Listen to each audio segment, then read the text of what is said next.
All right, what is going on, ladies and gentlemen? Welcome to another fantastic, spectacular episode of Worship Unaltered. I am your host, Tyler Fowler, and with me are my awesome guests, Joshua Sherman, Spencer Owen, and Courtney Trotter. Y'all, it's been a few weeks since I've seen all three of you back together. But we had a recent conversation with Dr. Tom Wadsworth in which we're going to be responding to some of the things that were brought up in that conversation tonight.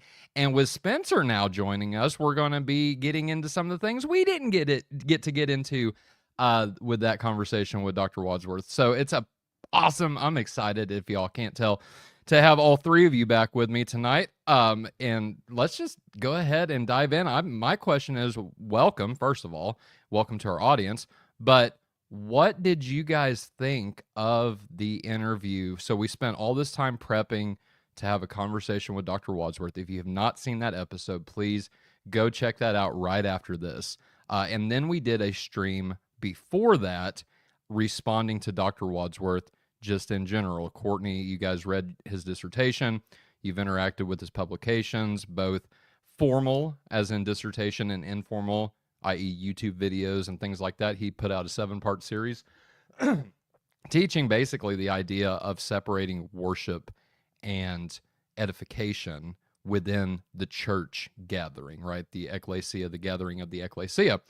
And in the conversation we had, responding to him, we laid out, you guys, basically, I just kind of hosted it, but you guys laid out a lot of different arguments responding to and critiquing Dr. Wadsworth, which prompted him to contact us. I thought it was a good discussion. I've got other thoughts that I'll share later about the discussion, but overall, charity-wise, and I don't know if clarity was given, but on a lot of things anyway, but charity-wise, I think y'all did really good. And that includes Dr. Wadsworth too. But I want to know what you guys, specifically Josh, Courtney, and Spencer, what you guys thought of this conversation you had with Dr. Wadsworth. Josh, I'll turn it over to you first, and then we'll dive in. You are muted, sir, for some reason. Still, there you go. Muted because I didn't unmute myself. Funny that. So. First of all, I had to laugh when you started introducing it because the first thing that came to mind was the priest and the Princess Bride, and kind of that, Wadsworth is what brings us together today, and worship, true worship, right? Anyway, that's the ADHD part of my brain. I had to get that out, but yeah, I mean, you can tell this one's going to be a good one, guys. we're going for it. Yeah. No, I thought it was helpful to start to try to clarify some of the things that were really confusing in his presentations. And for me, that one of the biggest ones that I felt like was a little clearer talking to him than it was in his presentations was, when we're talking about vertical and horizontal, are we talking about worship and edification? Right. And his answer was yes for edification and horizontal, but no for worship and vertical. No way. And that difference, I think, has brought a lot of confusion to people that are hearing what he says when he says that the New Testament assembly did not come to worship God. They're then thinking, well, I know what worship means. It's what my church does on Sunday. Right. And that's not what we're supposed to be doing. Right. And they're jumping into things further than I think he even intends. But he also really hasn't done a very good job of pulling people back from that ledge when they just decide to rip off their clothes and jump into the pool. Like, right. It's just like, dude, slow down. Yep. So for me, I felt like that was a helpful clarification, but it was also rather frustrating because there were a lot of points where you'd get just a little bit of clarification, and then it was right back to, well, yeah, but I'm just going to say what I've been saying all along. And then I'm like, okay, did we actually get clarity, or was it just a momentary thing that just kind of disappeared again because he has his mind set on what this actually looks like. Right. And from our viewpoint, there's enough stuff that's out there that he has not been addressing, including, the Old Testament, New Testament ecclesia, the connections there that we see, and he doesn't, including, what it actually looked like when they did the kinds of things that he said are worship, and they actually did more than that along with those things. How do we look at that? All kinds of stuff that he's just not either discounting by his methodology or just doesn't want to talk about. And so we wanted to go through some of that tonight. Courtney and Spencer are going to give what I think will probably be a pretty good masterclass on some of this stuff. And I'm just excited to be here. Yeah, get your notebooks ready, because what these two got has blown my mind. But I agree, Josh, with a lot of what you said there, and that, it's not helpful to say, well, and we released a couple shorts on this, but it's not helpful to say, yeah, worship is vertical in your videos, right? Worship means vertical, horizontal means edification, but then come on here and say, no, that's not what I'm saying exactly. I think I asked the question, is this what you mean? And he goes, or I said, am I wrong? And he said, only slightly, and then proceeds to tell us what we believe instead of defending, and explaining it is exactly what he believes. Well, you guys just keep doing, keep assuming that vertical means worship. It's like, sir, that's what you said in your video. Just confusion. So I get what you're saying, Josh, and I agree with a lot of it there. Courtney, you were involved in that conversation with Dr. Wadsworth. Do you think clarity was brought to this subject? More confusion? What are your thoughts? Yeah, I think some of the places where I really wanted clarity to like push him on a certain definition or see where his methodology, like he can like sometimes had his standard way of presenting that he just kind of went on that standard mode as if he was in a regular interview, like we've seen on many interviews with him. And so then I couldn't really like necessarily follow up and say, well, what about this or what about that? And how would you fit in these texts with your thought? Because, we had talked before about texts like Revelation 5 and 7, where proskuneo or proskinesis, prostration, is paired with all of these other ritual and cultic activities. And this does seem to be at least the heavenly assembly gathered around the throne currently, and not just some future reality. But this is something that like the churches in Revelation, like the churches in Revelation 3 seem to be participating in. Yeah. And so, which were actual historical churches, by the way. Yeah, actual historical churches seem to be participating in that throne room assembly going on there in Revelation.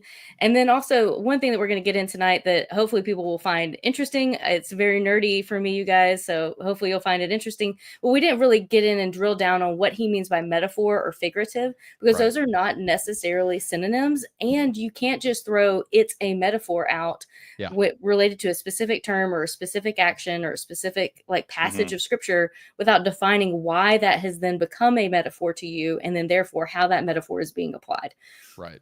So those are some things that, like, just generally speaking, linguistically, like I wanted to be able to get into, but I thought it was a very charitable conversation, and I appreciated the way that, he invited our pushback and came on and was willing to come on, knowing that we had, offered a critique of his view and was willing to engage with us. I know we had lamented after the fact in the show that we realized at the very end, he blessed us in our ministries, and we didn't kind of reciprocate a blessing towards him. And we wish that we had, but we were just focused on getting our final thoughts out or whatever. And he had done that at the beginning of his final thoughts. And so we would like to, extend that charity to him and say, we hope God blesses him and that he experiences that blessing in his life from God. So those are some things that just starting out that were some comments that I wish we had said, or that we all lamented that we had said in those closing thoughts. So yeah, I think there could have been more clarity brought in some of the definitions of terms. I think that we could have gotten deeper into sacrifice, because that really does seem to be a very big contention over what sacrifice even is. And therefore, if it is not happening in the New Testament assembly, then maybe there is no worship happening. But if it is happening in the New Testament assembly, then worship would be happening, and therefore his thesis would seem to not be able to withstand that pressure. Right. So those are just some things that I wish we had been able to clarify a bit more. Yeah, and I understand exactly what you're saying, because whenever, coming from Dr. Wadsworth's position, if you're engaging with specifically Eastern Orthodox Christians and Eastern Orthodox leaning Protestants, right, to say something to the effect of, well, yeah, but if we take sacrifice to mean what it meant to Calvin and Luther and Zwingli, then you're really, and so let me preface what I'm about to say by saying this. Like, I speak for myself on this, and what I say might not necessarily reflect the thoughts of my three guests. And so with that out of the way, if you got any hate mail for what I say, please email me at davidrussell@gmail.com. But with that being said, email my co-host. Hey, no, that's my email. Anyway, so with that being said, though, but yeah, if you say, this is how you guys understand this, or if you don't even, come out and say that specifically, but that's your refutation response, and then we come back and say, hey, look, that's not even what we believe, then I think it shows me how little you've engaged with the subject from an Eastern Orthodox perspective. Maybe that wasn't the focus of his dissertation. I don't know. I haven't read it. But what it showed me was that he hasn't engaged the sources on that topic specifically. But yeah, I would like to get more clarification on that, and maybe even enlighten and explain, hey, this is what we mean, which I'm sure you guys are going to do tonight. This is what we mean whenever we actually say sacrifice. A lot of the conversation needed to be, in my opinion anyway, it needed to be had about definitions. But whenever Dr. Wadsworth was just like, I don't feel the need to explain worship, and then go on for about 10 more minutes to talk about worship, that's really confusing to me. Yeah. So with that being said, I mean, so I agree with what Josh and Courtney have said so far. Again, charitable conversation. There was no like heated moments, which was fantastic. I love that. But at the same time, clarity with charity, right? Not or charity instead of clarity. So with that being said, Spencer, you were unfortunately, my friend, my brother, sitting on the sidelines for this discussion, which that was not my choice, but we won't say whose it was. But with that being said, Spencer, what did you think about the conversation? And can I just say real quick before you answer that, I'm really glad you're here, dude. I am really glad thank you're you here tonight. Thank really. you. I appreciate that very much. Absolutely. Yeah, so I was watching in from the sidelines on the kind of live chat and dropping by from time to time with a few things. I think for me, the biggest takeaway I had was just that there were so many different presuppositions that it was very much like we started from different places, and we started out this far apart, and then we kept going this like further and further and further away. The more you look, the further apart you are. Yeah. Well, yeah, right. And I think it's largely because of those like fundamental presuppositions just being different. And I want to be clear that I don't mean like presuppositions about like, is the text authoritative or not? Or like, should we highlight tradition over scripture or anything like that? That's not the presuppositions I'm talking about. I'm talking about just like the basic way in which we all, or you all and he, would approach the text was just very different. And so that was kind of my biggest takeaway. So that's the thing, Spencer, what you just said is what I've interacted with different Protestants. And I mean, this really involves all people, I think, just on an individual basis. But you're right. Coming to understand what those presuppositions are whenever we're coming to the text is absolutely critical. Like, you have to understand where the other person is coming from whenever they're coming to a text. Because so many times I've interviewed people in the 300, 400 episodes that we've done now, is that I interpret the text this way, you interpret the text this way, and we just disagree. And it's like, wait a minute, I think we can get past this, which is what I said in that interview. I think we can get past this, guys, without just saying, hey, he's wrong, I agree, I disagree, let's stop there. Like, no, we're trying to get further than that. So, okay, right on. Well, again, I agree with Spencer. And with that being said, guys, let's dive in. I'm seeing a lot of new people in the chat, and so welcome, everyone. Thank you for being here. If you aren't subscribed to Faith Unaltered, just real quick plug, we are like 34 people away from 5,000 subscribers. So if you aren't subscribed to Faith Unaltered, what are you doing? Go click that red subscribe button like right now. Get us to 5,000 by the end of the year, and we'll do something special to bring in 2025. And it definitely will involve a giveaway of some kind. So do it. But anyway, with that being said, all right, who is kicking this conversation off? And do I need to get slides ready to rock and roll? Don't all jump on it at once now. I think we had talked about you starting off, Josh, with kind of like a summary of where things were at. Yeah. So, I mean, I think probably the biggest thing, like I said, is that we really just came away with, okay, well, what he is saying is not that the New Testament assembly didn't do vertical things. They did vertical things and horizontal things in his mind. Although he didn't say vertical things very often in his presentations, he did He was open to that in discussion when someone else brought it up. And he did talk about it in his dissertation, where he talked about the Lord's Supper being both vertical and horizontal, which is why I looked at that and I said, well, if you're saying that the only thing going on in the New Testament assembly, which from the emphasis, at least, it seemed to be what he was saying in his presentations. Right. If that's what you're saying, then you actually contradicted yourself in your dissertation. Right. So I wanted to press on that and see where that went, because that could either be, well, then, I don't really care what you have to say because you just contradicted yourself. Or it could be, oh, I need to understand this a little bit better. There's more nuance going on here than I understood.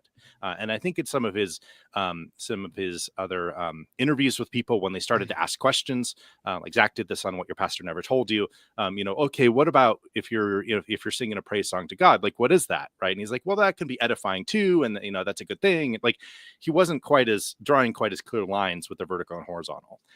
So that was an interesting thing. I also think, really for us, the main difference that we see is that we're looking at things fundamentally from a framework that has continuity and transfiguration or transformation involved. So the Old Testament assembly, the New Testament assembly, the heavenly assembly, there's continuity in all of that.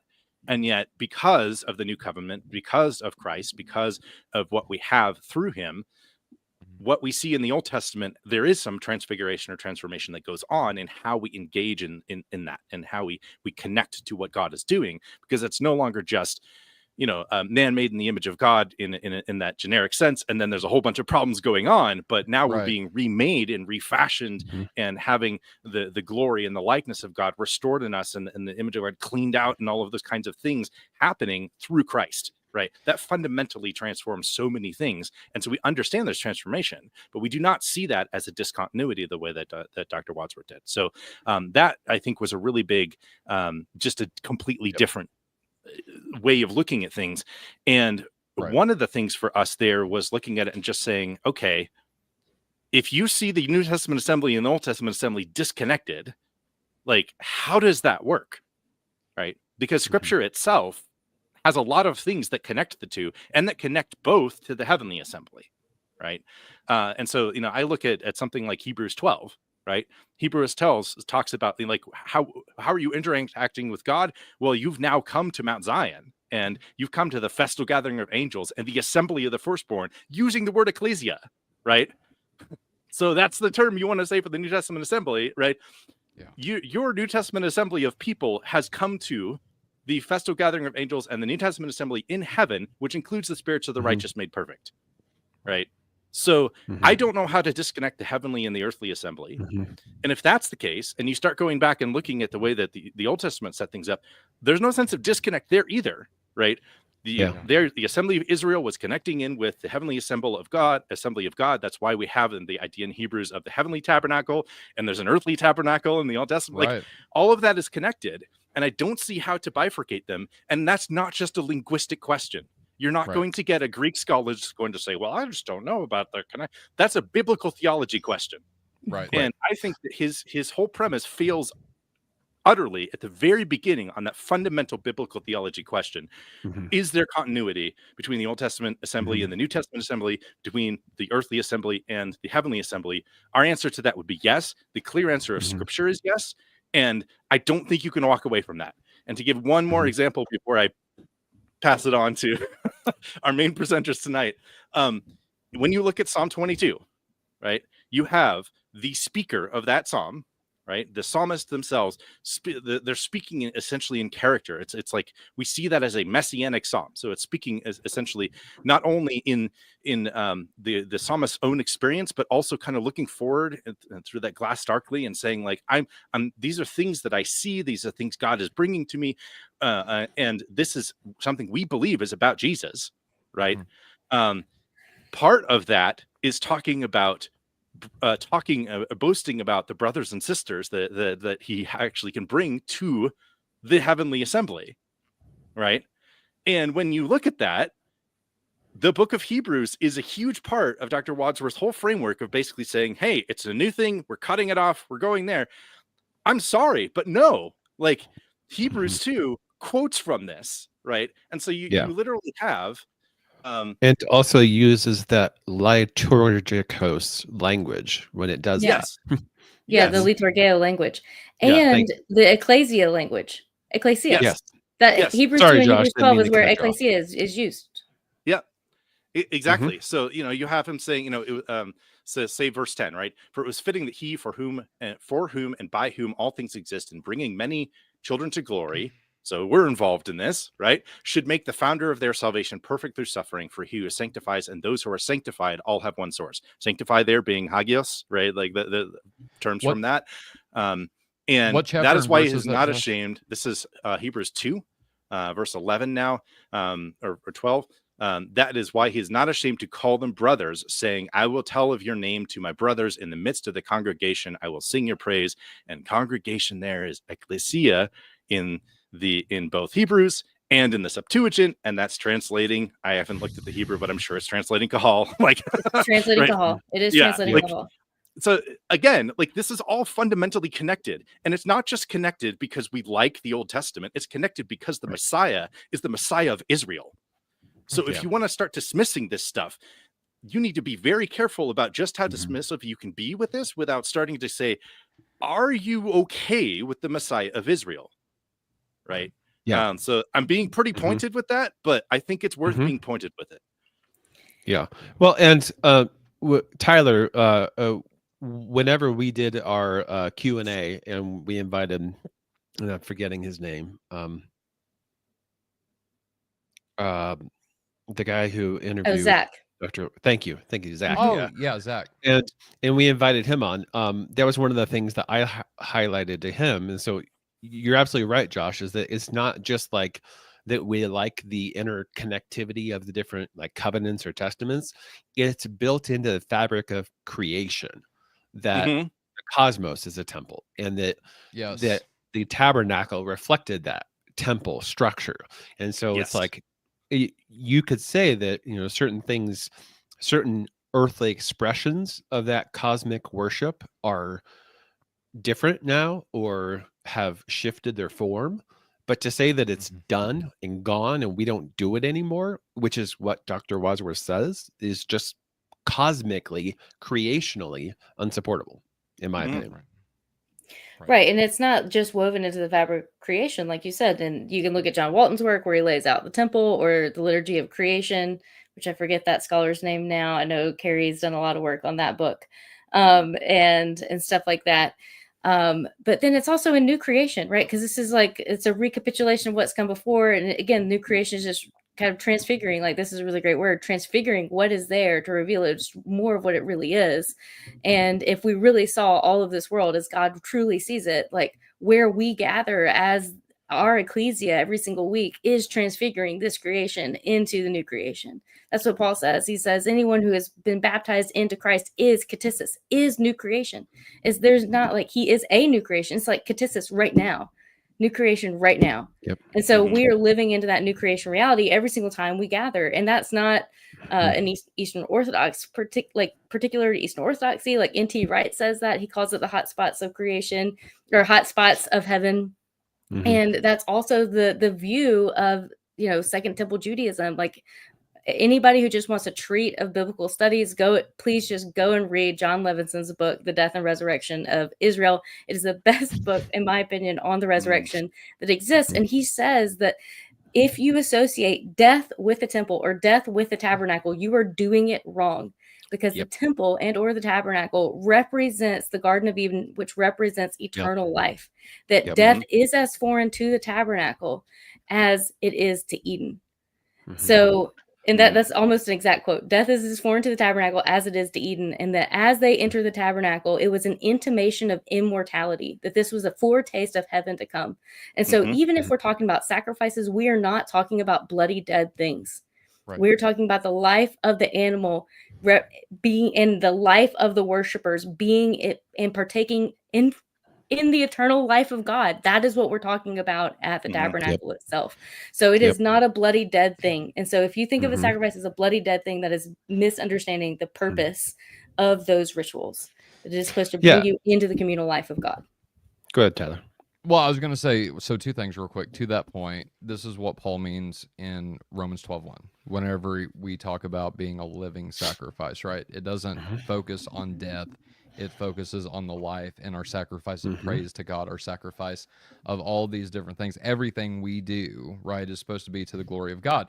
And that was one thing Dr. Wadsworth said was, well, I never said don't do anything to the glory of God, right? Well, then what do you mean by vertical? And is that not then worship, right? Right. Yeah. Second thing then, so let me just ask a clarifying question.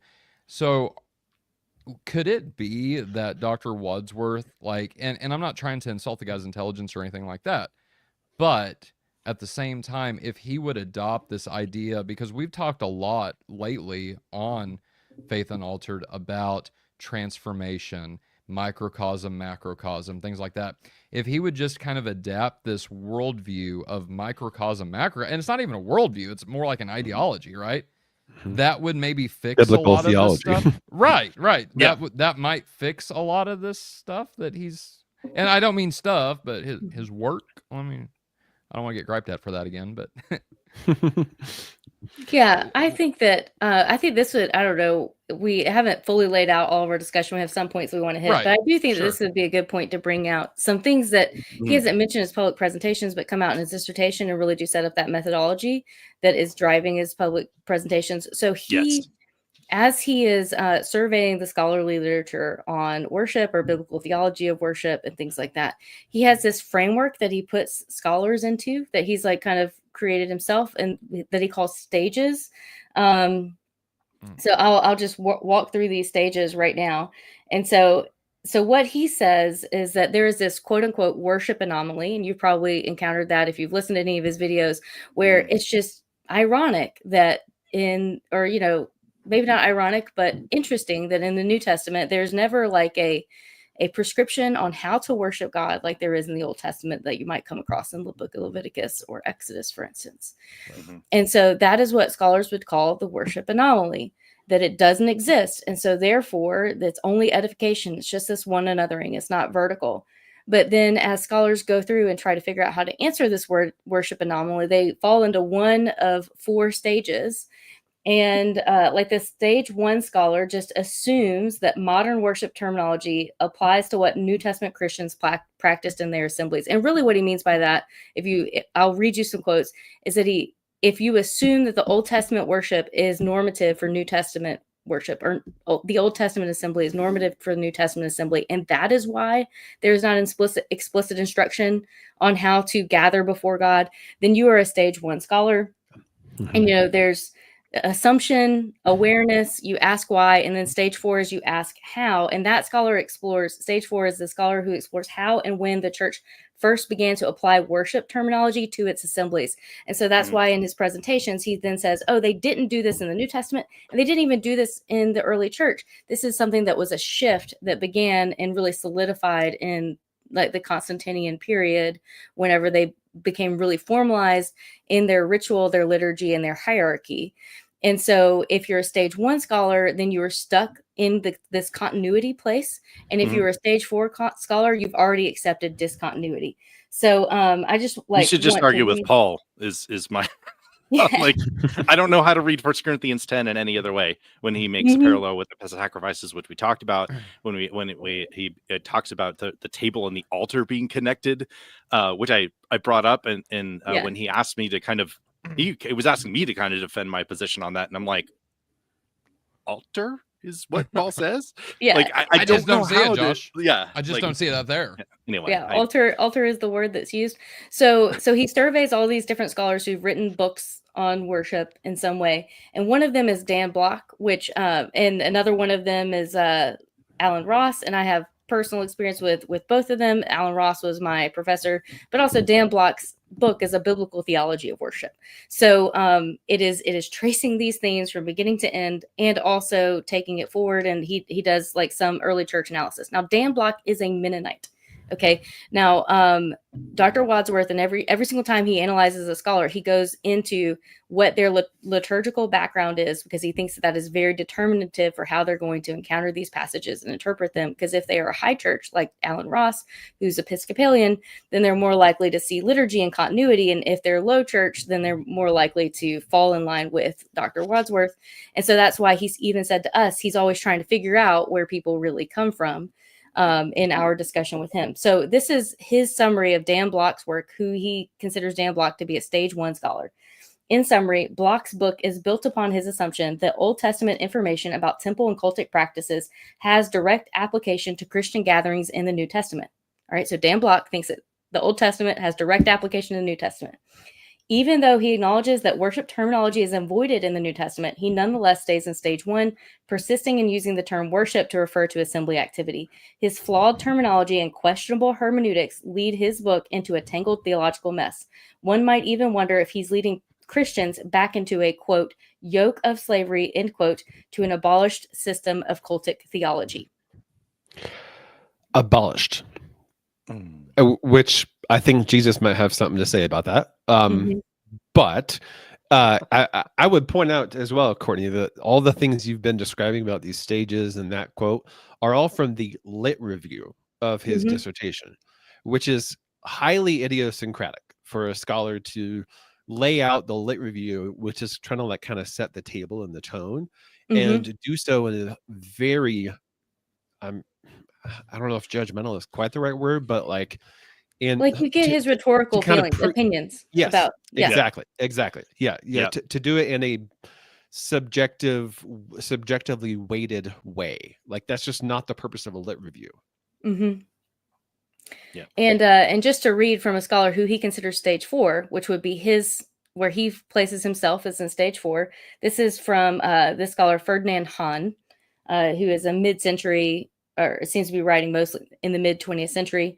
So this is him talking about Hahn, which I think is very important. So Hahn in the New Testament sees no trace of any obligatory liturgical order. He says that Jesus rejects the liturgical ordinances of Judaism, tearing down all ritual precepts and all walls separating the sacred from the secular.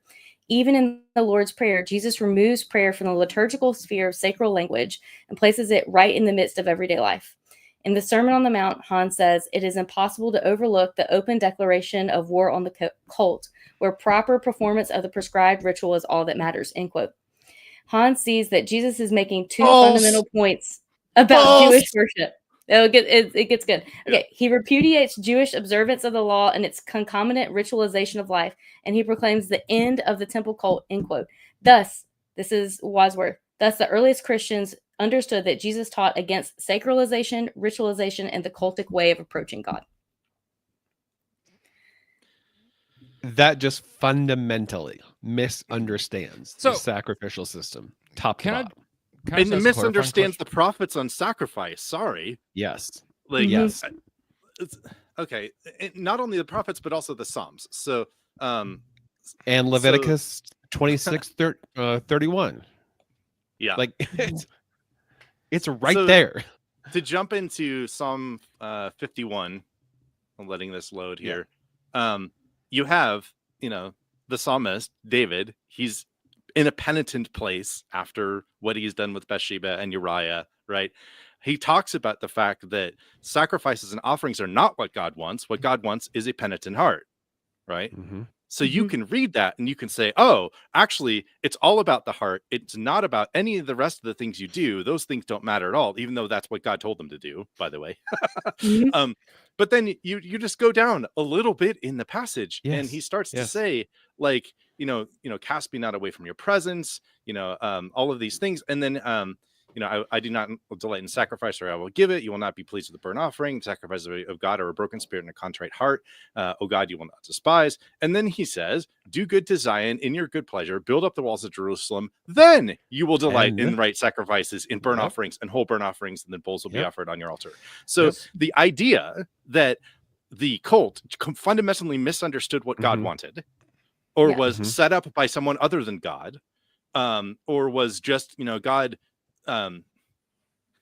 condescending so much to these people that are so completely backwards that there's no truth in what God told them to do. He's just trying to get them to move a tiny step closer. Like, no, just no. Right. I don't think we need to go all the way in the other direction and say, hey, we're going to have a third temple and all of that kind of stuff. Right. No, right. Jesus once for all sacrifice kind of deals with that whole idea.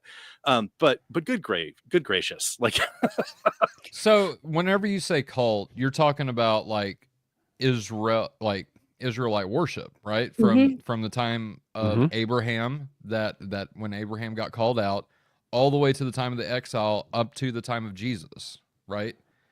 I think Is probably he generally by cultic worship, we're probably being more specific to Sinai afterwards, okay? Okay, because that's when you get because like a that's really whenever it's laid formalized out, system. Mm-hmm. Mhm. right? Although So is he saying there then that was all definitely wrong? are, yeah. No, seriously. Like, is that, because I'm so confused on this? Yeah, Is he so does he believe what the here, let me just read another quote by a scholar that please? yeah, so this is a scholar, Burkhardt, that is would also be in stage 4. Burkhardt says, and Wadsworth is quoting this positively, the early Christians, he says, seems to have deliberately have turned their backs on the temple priests and sacred rituals. He adds, it appears linguistically, at least for the writers of the New Testament, temple cult and idolatry were virtually synonymous. Wow. Which of course is why Paul goes to the temple to then sacrifice. take a vow Okay. in order to show that he's like, Yeah. come on.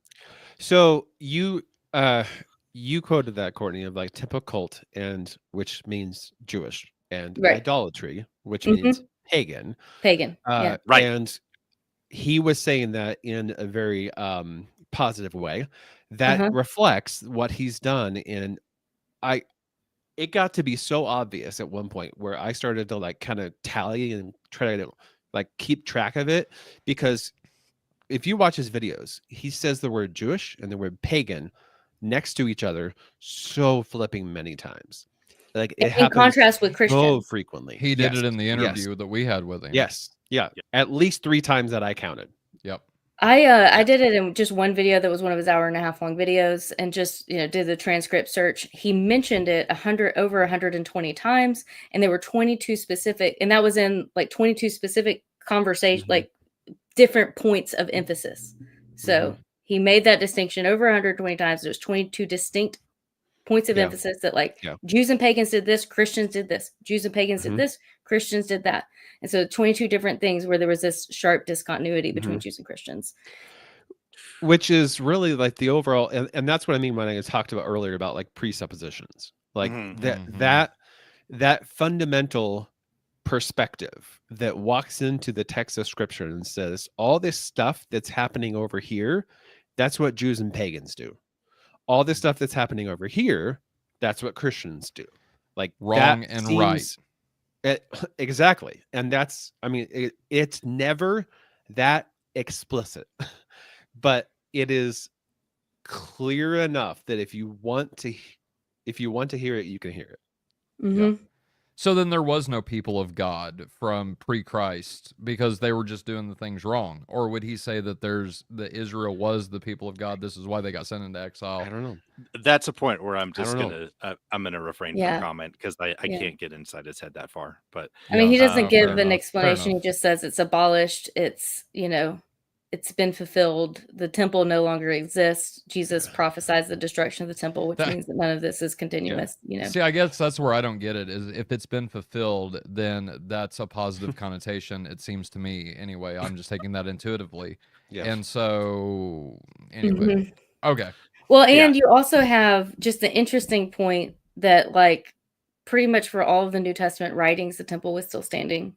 And they almost always had a positive orientation of the temple where they participated in its feasts and celebrations. Even Jesus participated in its feasts and celebrations and was dedicated at the temple, all of these things. Yeah. So and if you're going to limit your scope to what's authoritative. When you're at the altar, leave your gift and go and reconcile first. What do you think the gift was? Right. They didn't Sorry, Courtney. Oh, no, you're fine. Yeah, like there's so many positive references. Like Joshua said, like Paul is making vows at the temple. You have priests who are becoming Christians, all kinds of stuff in the book of Acts. And so if almost all of the New Testament writings, and some people would even place every single one of them, even Revelation prior to 70 AD, happened during the time when the temple is standing and when they have a positive view of what the temple is doing, and you want to limit, like Wadsworth does, your analysis to only the New Testament and say that anything, including the Didache or the writings of Pliny to Trajan or Ignatius are outside of that scope, then it kind of doesn't line up because the temple is standing that entire time. right? Like we don't have Christian communities without a temple Right. standing Right. in the New Testament period. Yeah. Let's just take a minute to breathe. So yeah. Well, and Sorry. so I do want to kind of go to the other end of this conversation, right? Okay. Because none of us here are arguing that we need to be looking for a third temple to be built. None of us here are No. arguing that we need, as Gentiles, need to be keeping Torah in precisely the same way that Right. the Jews kept Torah. None of us Good are saying point. that we need to be doing physical sacrifices. So obviously there is transformation involved, which is where our position is coming from. Right. I think a really good example of this is if you look at the Passover, and you start to look at how the early church and how rabbinic Judaism look at the Passover, and they're very, very different. All right. So you have questions about whether, like in the 4th century with John Chrysostom, basically telling Christians not to go participate in the Jewish feasts. Right. And some of that, honestly, is a bit uncomfortable. Right. Because coming from it, looking back, we look at it and we go, I don't know what to do with that. Right. But one of the fundamental things that people need to, I think, get clear in their head, if they're going to have clarity about this, is that the contrast is not, don't go and do exactly what the Old Testament people of Israel did.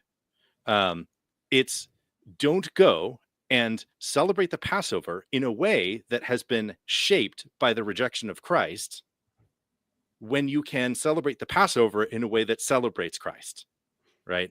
In the church, we celebrate Christ. We look at what he's done. We see that as a new Exodus. We look at this as our Passover. And so when we, actually do that, like we're remembering in communion, in the Eucharist, in the Lord's Supper, however you look at it, like that's a part of Christian understanding of what happened there.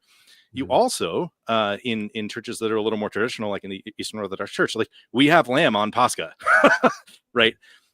If you go and if you have someone like Jews for Jesus come to your church, which a lot of Protestant churches will do, and they go through a Seder feast, they're going to go through that and they're going to basically tell you, okay, here's all the different things on the plate. You can try this, you can try this, but then there's an empty spot where the lamb would be because they don't have the temple. They can't do the sacrifices. So it's planting in people's minds, look forward to when you can do this again, right?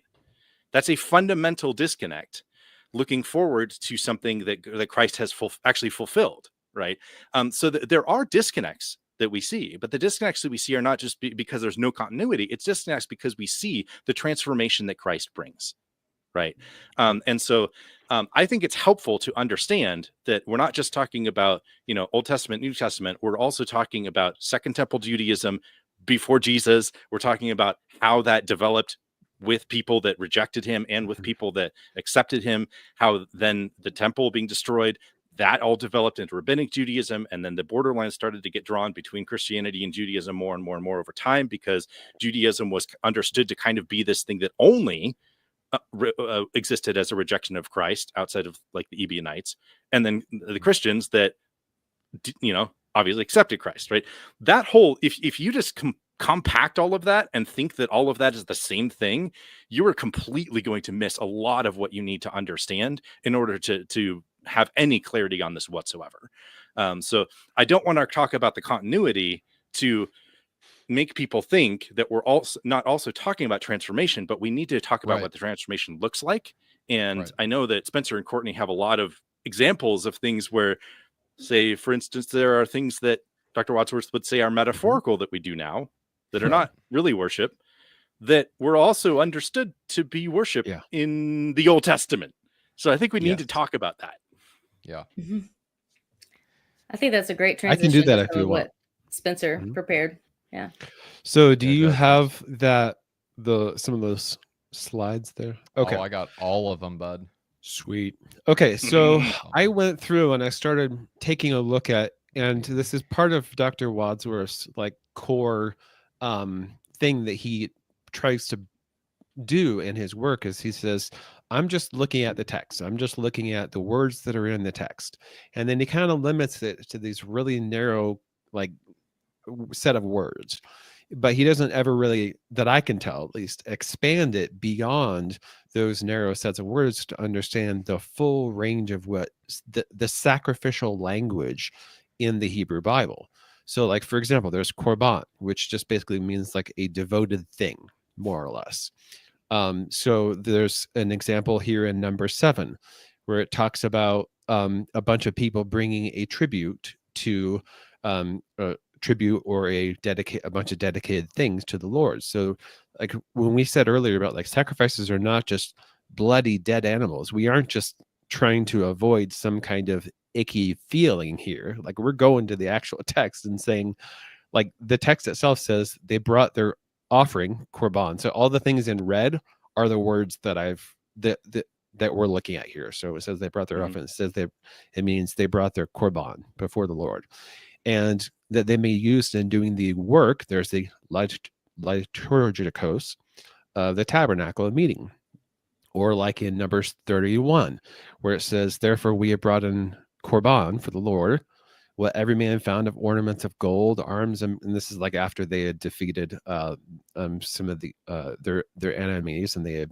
brought the spoils of war to the temple, and it was all brought there to make atonement. That word is kippur. That's the same word that's used for the chatat, which is the sin offering, or the asham, which is the guilt offering, to make atonement for ourselves before the Lord. So that same thing happens in Exodus 30 as well.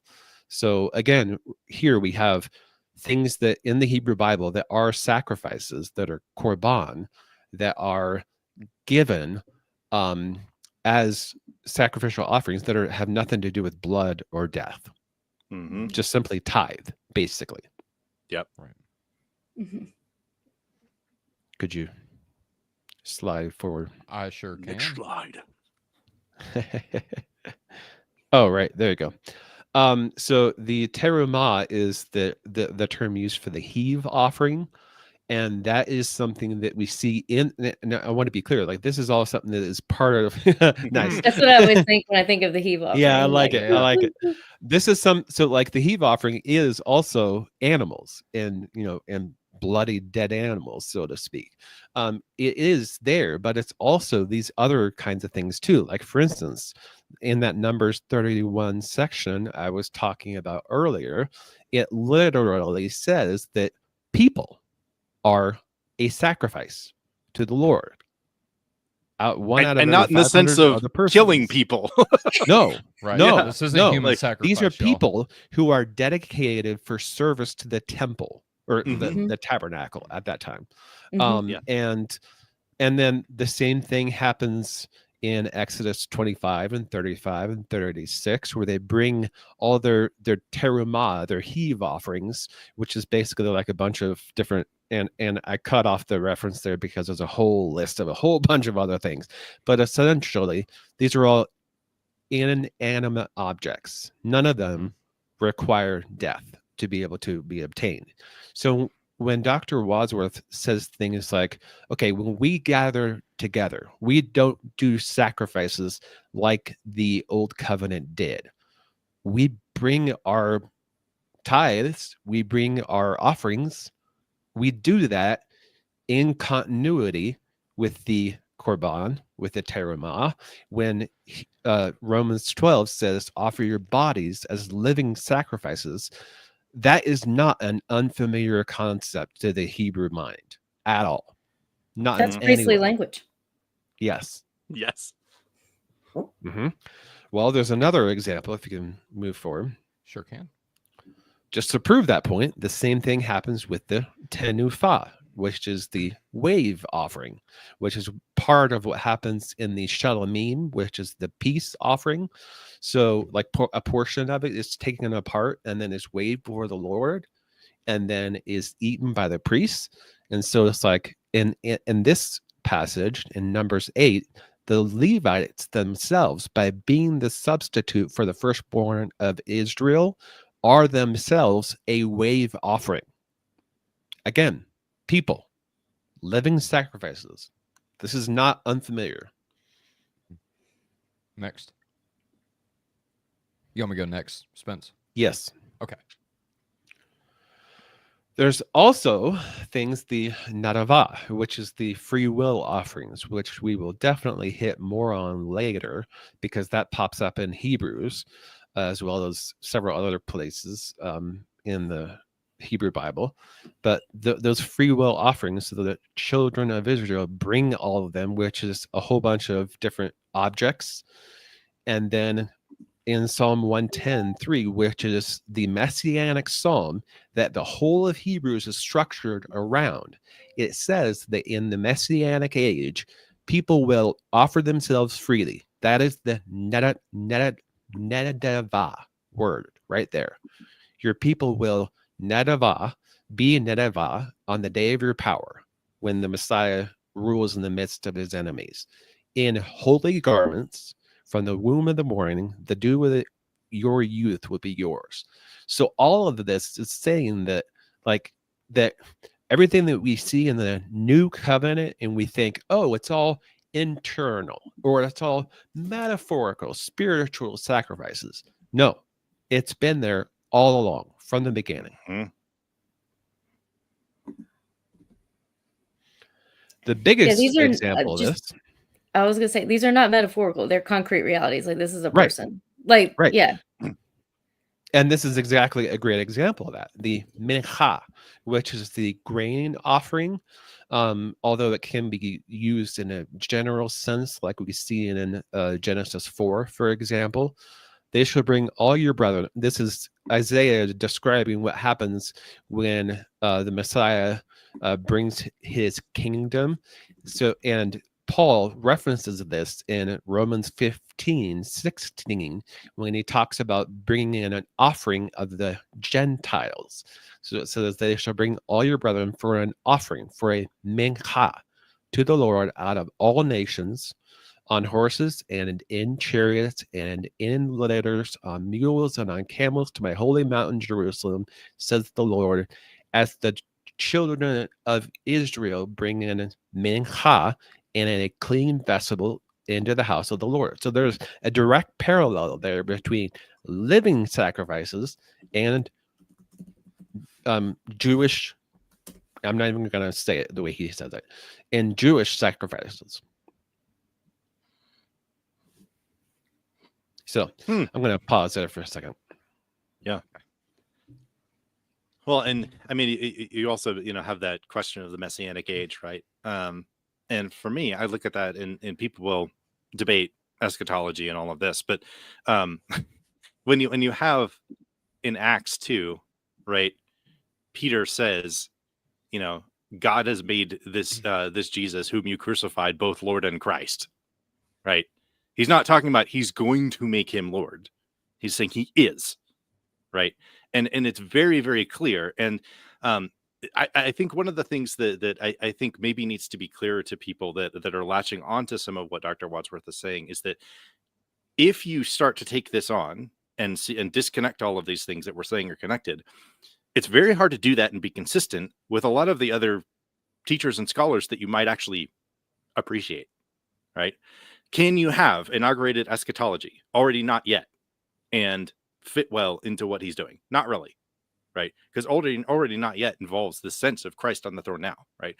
Can you have, I like Dr. Heiser's work, and I like Dr. Wadsworth. It's like, okay, but like Dr. Heiser's like all about the connectivity of heaven and earth, right? Can I have John Walton talking about Genesis 1? Can I have, Carmen Tor Ems talking about, bearing God's name and being God's image? Like all of these scholars, and, L. Michael Morales is among them, Dan Block is among them. Like there are tons and tons of scholars that a lot of people are looking at now and going through things like the Bible Project and other things and saying, oh yeah, I see how this is connected. I see there are these great ideas. And one of the things I want to drive home is, if you think a lot of those things are great ideas, you can't really take on what Dr. Wadsworth is saying at face value and incorporate it into that and have a consistent worldview, because he sees things fundamentally different from that whole litany. And there are many, many more of scholars that do see the continuity. And so if you value the work that these other scholars are doing, please at least take a step back and try to understand why we're looking at this and saying, there's a reason to hesitate before you jump in full Wadsworth. Right. And just share it further, it's like if you like some of these scholars like Michael Heiser or Larry Hurtado or some of these people that give you what has been termed in scholarship an early high Christology, which I actually do know that Dr. Wadsworth has done some work in that field. He has a paper on his website where he's done some early high Christology stuff. Well, Larry Hurtado and Michael Heiser are proving that Christ is worshipped as God. Like that is a major portion of their thesis to have early Trinitarian like hermeneutics and established, and not only just within the New Testament, but also the early church. And so if you're going to start questioning, for instance, like I said, Pliny's letter to Trajan, where it says that they sing songs as to Christ as a God, and you're going to question that, like Dr. Wadsworth has, and say, well, we can't really, because worship is vertical and horizontal and all these things, you're going to begin to question that, then you're actually going to be removing a lot of evidence that, again, puts Christ within a divine identity, if you like Richard Bauckham language, or within the inner Trinitarian divine life. So you're going to have issues with that. Like, so if you don't like the work of Bart Ehrman or something, for instance, like, and you like the work of Larry Hurtado that bases worship as something that helps us identify Christ as God, then this is going to hurt a lot of other things too. It's not just the fact that like a lot of our contemporary modern worship services kind of are hokey. It's like, it's a much bigger and more comprehensive deal. Absolutely. Can I ask you guys a question real quick? I was going to save this for the end, but I think it's appropriate now to do it. So I'm sure you all have seen this, and I know my listeners have, and I definitely have, and again, doing 400 some odd interviews with different people of all different various types of backgrounds. The common thread that I see is whenever people disagree, they bring up the scholar that they like, and they shun basically all the other scholarship out there instead of taking everything as a whole and then trying to process that, right? And again, I'm kind of being broad for a reason, but this is like a 30,000 foot view of just what I see, just personally. How do we move past that, in your guys' opinions? How do we get past this conversation of, or not even a conversation, because it stops at this point? Your scholar says this, my scholar says this. We just have to agree to disagree. Is this a problem that we cannot get past, or is there a way, in your guys' opinions? And I know I didn't prep you for this. I apologize, but I'm really curious about this, because it seems like this is the stopping point for Dr. Wadsworth, and especially him, because this is what we're talking about, right? In our conversation with him, and he did this multiple times. It wasn't just once; it was multiple times. I disagree with your interpretation, or my scholar says this, your scholar says that. We agree to disagree. Can we get past this first? And if so, how? What do you guys think?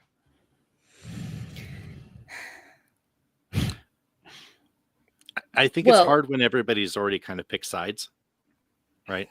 I also think, that's one of the reasons why I think I reacted personally the way that I did to Dr. Wadsworth's work, is that he kind of has the sense of like, well, I want to know the tradition that you came from, so I know essentially how corrupted your thinking is by your tradition, right? And that's kind of the implication, right? And I look at it and I'm like, dude, I grew up Calvary Chapel, I grew up like Baptist, like low church, like guitars, very very simple, kind of thing. I got myself to the place. Well, no, God got me to the place, actually, where it made any sense to look at something like the Eastern Orthodox Church by studying this stuff a lot, right? And by looking at this and saying, if you actually pay attention to the explanatory power that a view that has continuity and that understands the proper transformation through Christ has, it's very, very hard to walk away from. Yeah.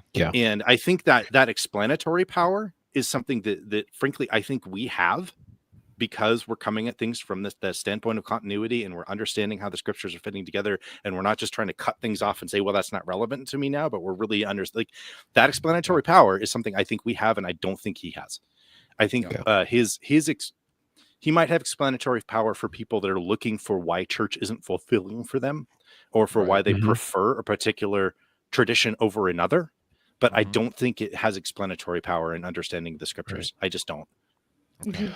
Well, and that's what I would say to people who are attracted to his view, is that I understand why. It makes total sense, because there's a lot to critique the current church for, like in the sense of American evangelical Protestantism. Sure. And that's the vast majority of the people who are kind of attracted in that way. Mhm. There's a lot to say this is bad. And Mhm. I would just encourage them. Somebody has a podcast about this, actually. Yes, exactly. Who could Exactly. that be? Yeah. Yeah. So, but as you were talking, Josh, I was thinking of like Timothy Petit's work, where he Mhm. talks about this beauty first approach. That I think a lot, and maybe my answer to your question, Tyler, is that Yeah. we're if we come at this purely truth first, we're Yeah. probably just going to reach an impasse. Yeah. Because I think people miss the fact, I think people kind of come in there thinking that the truth is like this objective thing that is out there that we can like all access. And if we just tell each other the right stuff, then it'll all Right. make sense. It's like, really, actually, there's a different, it's almost like knowing the truth is nested within being able to see the beauty of the truth.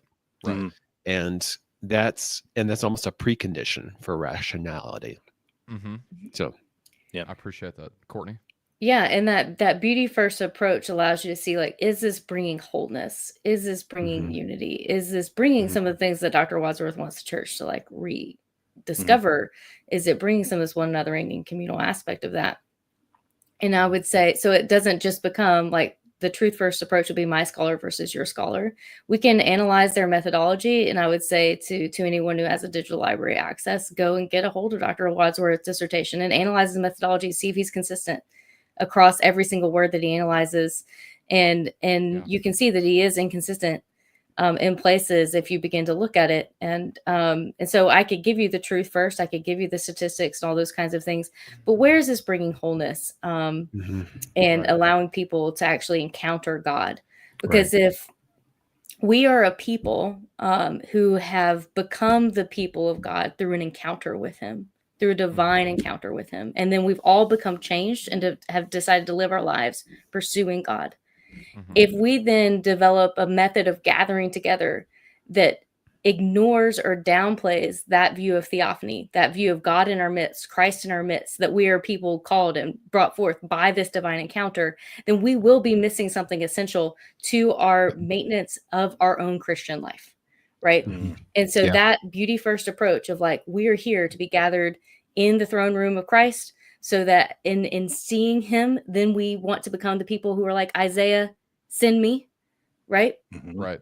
That we are called out by this beautiful vision, and that we are called towards this beautiful vision, the new heavens and new earth.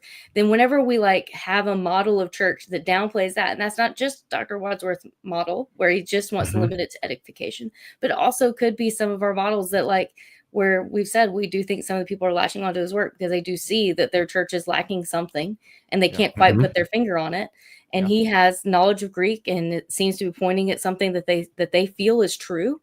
And so, yeah, I think that we can offer them a more beautiful way. And that more beautiful way doesn't, I mean, it can look like the Orthodox Church for a lot of people, but it's probably not going to look like the Orthodox Church for a lot of people as well. But it can be recovering something that was lost. And I feel like my church growing up was much more of a one anothering church while still maintaining all of the elements of worship than any churches we've been able to hardly find in our adult life. Right. Sure. So yeah, I think we need to keep theophany prominent, which means that we would never lose the vertical in our gatherings together.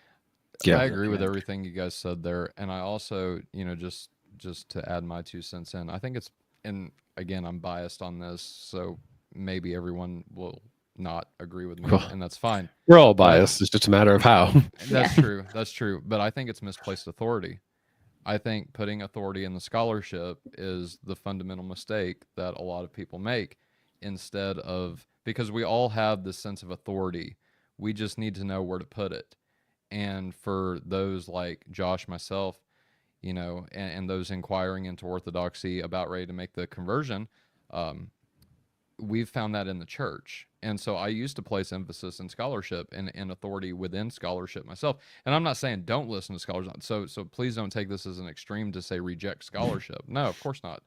These people study this stuff daily, right?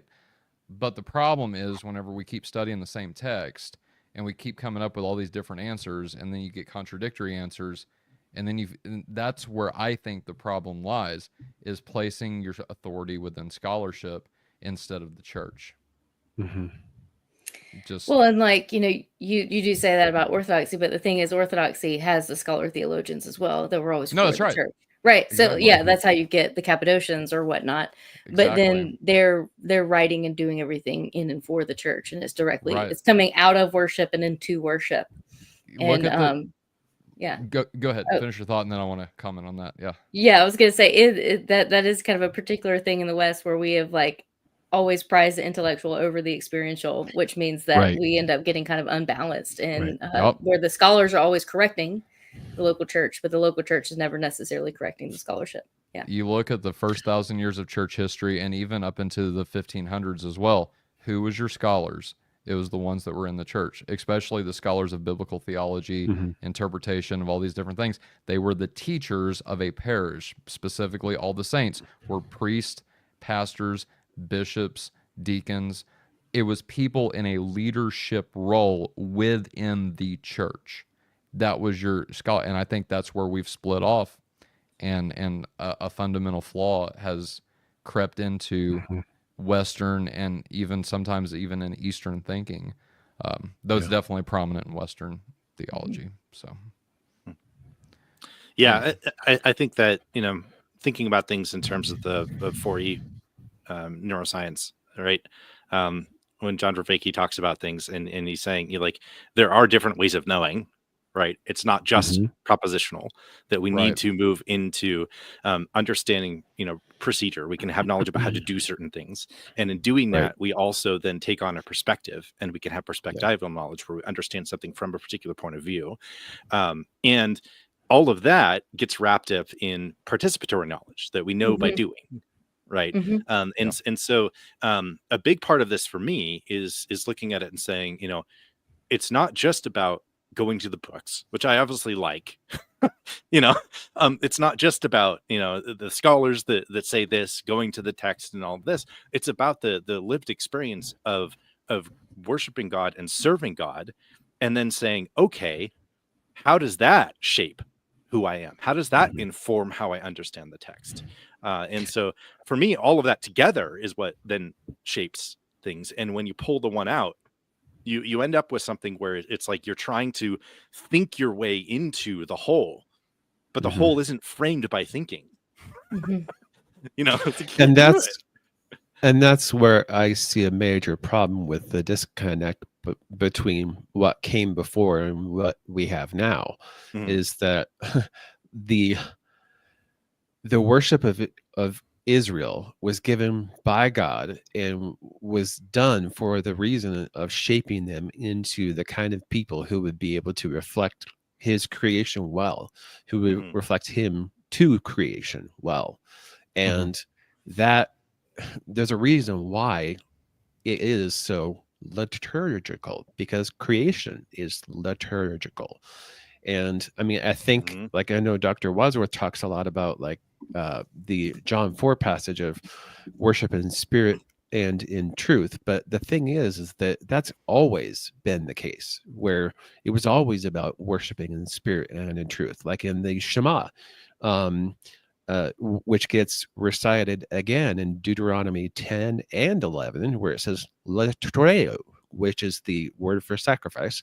Latreo, the Lord your God, with all your heart and with all your soul. So, like, this is not just simply external ritual and following through the motions, and that's all we need. That was never the plan. Or like in that famous passage in Joshua, where it says, choose this day whom you will serve. The word there is latreo. And the whole context there is where at the beginning of that speech, Joshua says, latreo the Lord in sincerity and faithfulness. I mean, I don't know how we can do something much different from spirit and truth than sincerity and faithfulness. I mean, that's his posture, inner heart posture of I forget his That's what he says. exact It's language. figurative, it's metaphorical, and it's just Christian sincerity it's sincerity in the Christian life. Yeah. Sincerity. That is literally the word that Joshua uses when he says to latreyu the Lord your God. Mhm. And that's one of his main evidences for metaphorical worship. Yeah. In the New Testament. So I just don't know what to make of it all is the problem. Spencer, you have more slides. Do you want to go through the rest of those? Yeah, sure. So speaking of those spiritual sacrifices, in the Old Testament, or in the Hebrew Bible, a lot of things are called by spiritual sacrificial language. So, like for example, in Isaiah 58, where it talks about, it uses the language of the Day of Atonement, that afflict your soul language. Right there, you see that I highlighted in red. Those are, and the way that it says to do that is by sharing your bread with the hungry, bringing into your house the poor who are cast out, clothing the naked. Like all those acts of giving alms or charitable giving is seen as a sacrificial act, just like the Day of Atonement in Isaiah 58. And then I think we see the exact same thing happen in Acts 10 when Cornelius is visited by an angel, and the angel says, your almsgiving and your prayers have ascended as a nemason, which means like the memorial portion of the offering, have ascended to God, just like the thing on the sacrifices that is burnt on the altar. So it's direct correlation and connection across both testaments. Spencer, I'm wondering if you can think of perhaps an example where Jesus talks about the importance of feeding and clothing people. Let me think for a second. And this idea of whatever you did to the least of these, you did to me. Like, yes. Right. Yeah. Well, and that's really the ultimate problem. Like when you were talking, Courtney, about the importance of theophany, my thought went to, okay, Dr. Wadsworth, let's assume your proposition that all we do when we gather together is one another for horizontally. What are these others? Images of God. Right. Yes. Members of the body of Christ. How is that not going How do you vertical? split that? How do you blow and that how is apart? that not sacred? How is that not sacred? Because he's like, there's nothing sacred happening there. Yeah. Again, I just don't know what to do with it. Like this is the frustration that I have many times when I've worked with his information is I'm trying to come at it from the most charitable standpoint possible. This is what I do as a counselor. I get into people's heads and I try to see the world through their eyes. And I've tried that with Dr. Wadsworth, and it really twists my brain in a pretzel. Real quick, Spencer. I think what you guys just said was super important. And I don't want people to miss it. And so I'm going to take your slides off for just a second. By the way, is my mic better? Yes. People were complaining in the comments that it was kind of down. So let me just show this real quick, and I promise I'll put your slides right back up after this. Because what you guys just said is like, it hit me like a ton of bricks, and I didn't think of it until now. I didn't connect the dots. And I want everybody to do that. Maybe I'm just, that guy that didn't do that and everybody else did. But again, I want to make this point. And so what they just said was that this idea of Dr. Wadsworth splitting, and I think it's a false dichotomy between one anothering, i.e. horizontal, and anything that is done for God or to God, any activity that is done toward God. That's exactly how Dr. Wadsworth defined vertical in our discussion. Look at this in Matthew chapter 25. It's verse 31 through 46, excuse me. So when the Son of Man, I won't read all of it, but but just hear me out. So when the Son of Man comes in his glory and all the holy angels with him, then he will set on his throne. He will set on the throne of his glory. All the nations will be gathered before him. He will separate them one from another. The shepherd divides his sheep from the goats. He will set the sheep on his right hand, but the goats on his left. Then the king will say to those on his right hand, "Come, you are blessed of my Father. Inherit the kingdom prepared for you before from the foundation of the world. For I was hungry, and you gave me food. I was thirsty, and you gave me drink. I was a stranger, and you took me in. I was naked, and you clothed me. I was sick, and you visited me. I was in prison, and you came to me." And then the righteous will answer him, saying, "Lord, when did we see you hungry, feed you, thirsty, and give you drink? When did we see you a stranger and take you in, or naked and clothe you? When did we see you sick or in prison and come to you?" And the king will answer them and say, "Assuredly I say to you, inasmuch as you did it to one of the least of these my brethren," i.e. one anothering, "you did it to me," i.e. vertical. Well, and if you go to Romans chapter 12, where we have this living sacrifice language, and that we are all members of the body of Christ who have been given certain gifts so that we might build up others in the body of Christ. And Dr. Wadsworth has said before that there's nothing in the context of that passage of Romans 12 that is intended to point toward what we do when we gather together, which I think is baffling. And where was that, Courtney? You said? You just start in the living sacrifice part in Romans 12, verses 1 and 2. Yeah. Okay. So like it's talking about God with spiritual gifts is verse 3. Yeah. Members of a body. That is ecclesia, gathering together language. That is all over Ephesians. That is all over the entire Pauline corpus. And it uses, let us use it in our ministering.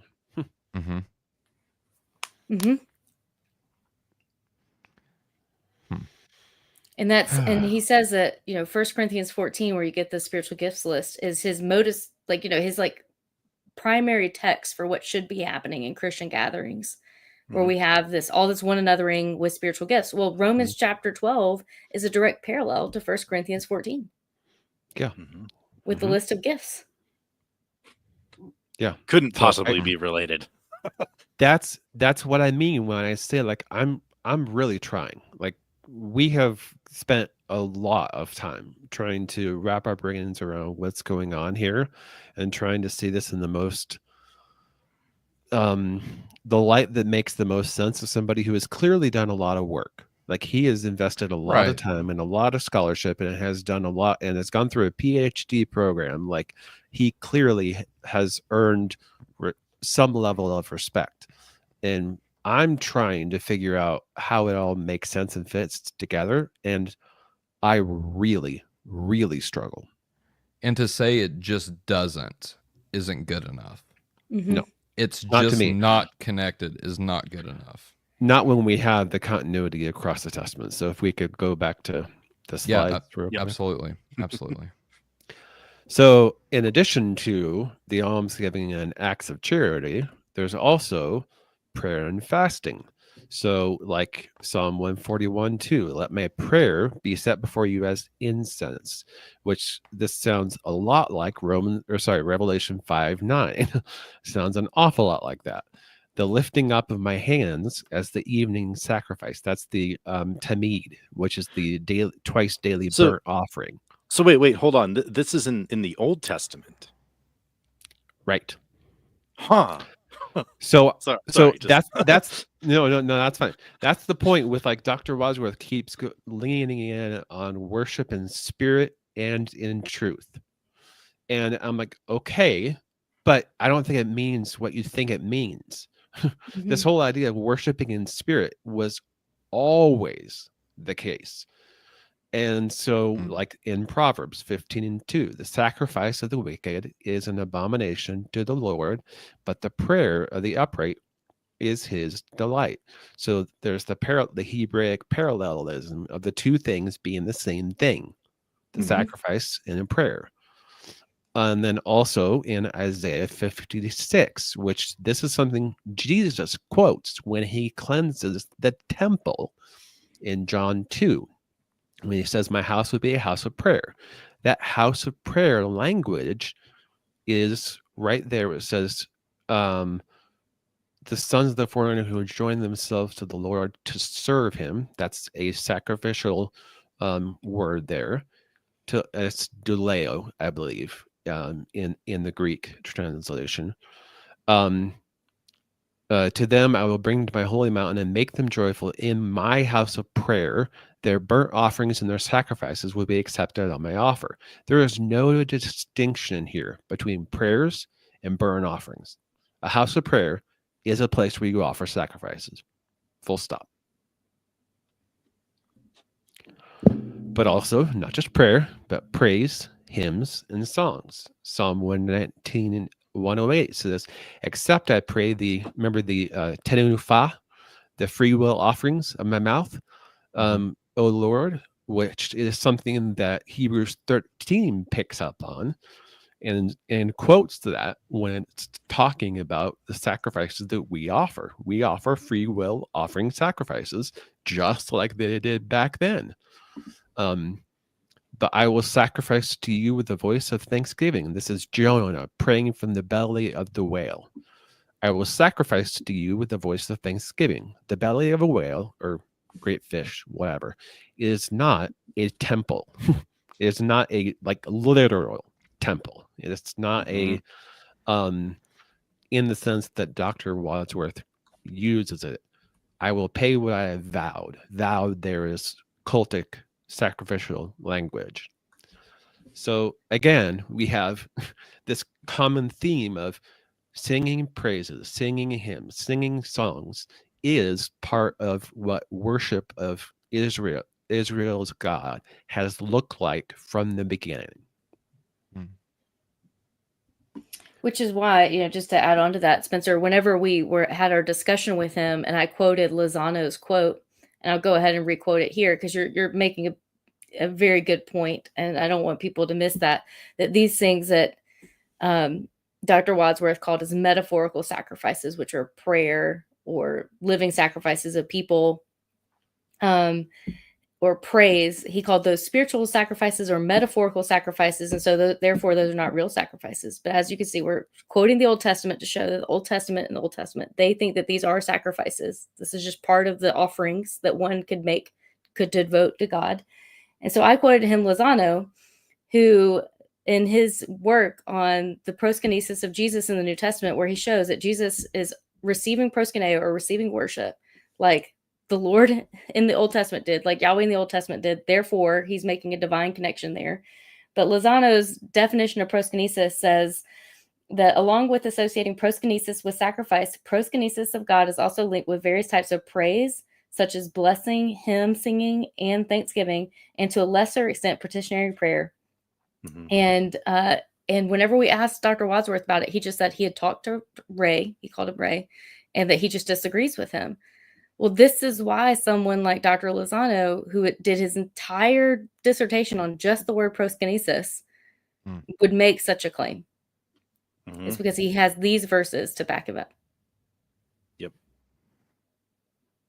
It's not just one scholar disagreeing with another scholar. And we didn't get a reason as to why Dr. Wadsworth would throw out verses like this. Yeah. It's also crazy because you have like the Lord's Supper itself in Matthew, right? Which he says is a vertical activity, just not worship, because he denies that it's a sacrifice and he's taking that very literally and all that. You have that happening, which is vertical, and then you have them singing a hymn, and then they go out on the Mountain of Olives. Even if you look at it and you say, okay, I guess maybe they went out on the Mount of Olives from the building and sang a hymn, try to fudge the timing there, which I don't think works from just looking at the English. I'd have to look at the Greek. But even if you do that, they're still gathered together in a place singing a hymn with Jesus present right after they have partaken of the Lord's Supper. Like, I don't see how to pull that kind of stuff apart. Again, it's And intricately. Jesus is God, so this therefore is a sacrifice in the presence of God. Yep. Yeah. Can I Well, real quick? Can I show you guys something you guys haven't brought up yet? It's in Yeah. now. Granted, I know everybody won't. And again, thank you to I think it was somebody in the chat, and forgive me for not knowing who you are, but they quoted a deuterocanonical text, so the Wisdom of Sirach, which we know is not only canonical in the Orthodox Church, but it was seen as authoritative in a lot of the canonical lists of the 1st through 3rd or 4th centuries. And so this is very interesting. And again, thank you to whoever pointed this out in the chat. But I want to share my screen so you can see the Greek and the English together, just real quick. And let's see here, window. There we go. So this is Sirach 35, verse 1. And hold on just a sec. There it is. Okay. So we have here, he who keeps the law multiplies offerings. Prosperous. Does that sound familiar, Josh? Sure does. One who makes a sacrifice for deliverance is he who pays heed to the commandments. One who repays a kindness is one who offers the finest flour. And he who does an act of charity is one who makes a sacrifice of praise. A good pleasure to the Lord it is to withdraw from wickedness, and it is a atonement to withdraw from injustice. That sounds very, very familiar. yes, it sure does. Well, and just like the Numbers 31 and Exodus 30 passage I was talking about earlier about Korban and about Terumah. Mm-hmm. Exactly. That's what I'm trying to say, is that what you've brought up, Spencer, is not only all throughout the Hebrew Bible, right? It's also in the Greek, in books that we don't, or I'm sorry, in books that some won't even describe as, canonical or authoritative in any way. And that's fine. You don't have to necessarily describe Wisdom of Sirach as canonical or not. It doesn't matter whether you view this authoritative or not. Just from a merely historical point, which is something I think Dr. Wadsworth, I don't want to say hasn't engaged with, but hasn't engaged with fully. This is all over the place. And if we know one thing about church history, it's that the majority of the Christians in the 1st through 3rd centuries, and I would probably even argue even after that, really looked up to, if not considered the Septuagint the word of God, right? And so the point is that not only do we see this in the Hebrew Bible, we see this in the Deuterocanonicals, we see this in the Church Fathers, and we see this throughout history. So this is the idea of the Hebrew mindset. This is the idea of the church mindset. And if you're going to say there's no crossover between those two things, then you have to do more than just say that. You have to provide a reason, or in what I would like is multiple reasons why that's not the case. Because if you examine the Greek, I haven't even done it yet, but I can almost guarantee, just of how the NETS translates the Greek there in the Septuagint, it's probably word for word, if not close, to what Paul wrote in Romans 12. Well, it's also and- Hebrews go ahead. 13, Mhm. 15. Yes. Through Jesus, therefore, let us continually offer to God a sacrifice of praise, the fruit of lips that openly profess his name. Exactly. Which And a is sacrifice of praise Hosea is described- 14:2.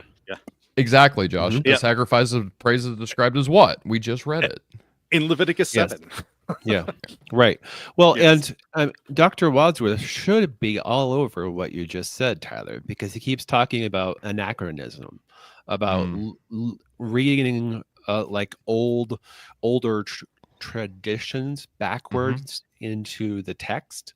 Mm-hmm. But I'm also wondering, shouldn't we have a 1st century mindset when we read Right. the text And wouldn't the first century Jewish person, Christian person who was a Jew, like all of those things, like wouldn't that person reading Paul have caught on to those things and gone, okay, I understand what he's talking about now because I've seen it happen over here. Right. And I wonder, Courtney, if maybe you had some really good things to say about like the way linguistics and language work. Yeah, no, I was thinking this would be a good place to talk about that. Yeah, please. Yeah, so you're right. Like Tyler, the Septuagint would have been considered highly authoritative because almost all of the quotations from the Old Testament in your New Testament are quotations from the Septuagint and not translated from the original Hebrew. They just already had this Greek translation. So they're like, if we're going to quote that text, let's go ahead and just use the Greek translation we already have. Right. So the Septuagint is quoted authoritatively in your New Testament as part of your New Testament writings. But then also, Dr. Wadsworth spends quite a bit of time analyzing a lot of words and their Septuagint usage as translated from Hebrew words, and therefore their New Testament usage as well.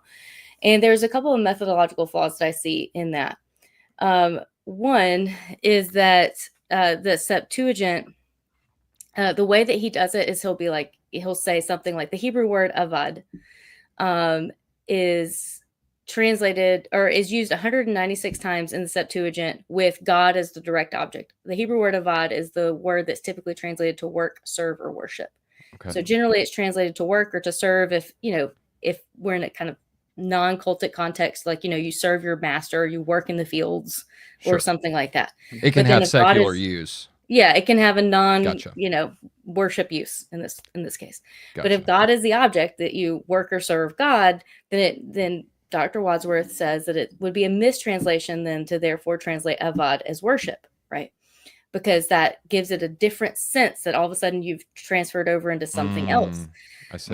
But then he analyzes the verb form in Greek, latreuo, to say, well, that's whenever it's being used to refer to sacrifice. And latreia is being used to refer to sacrifice.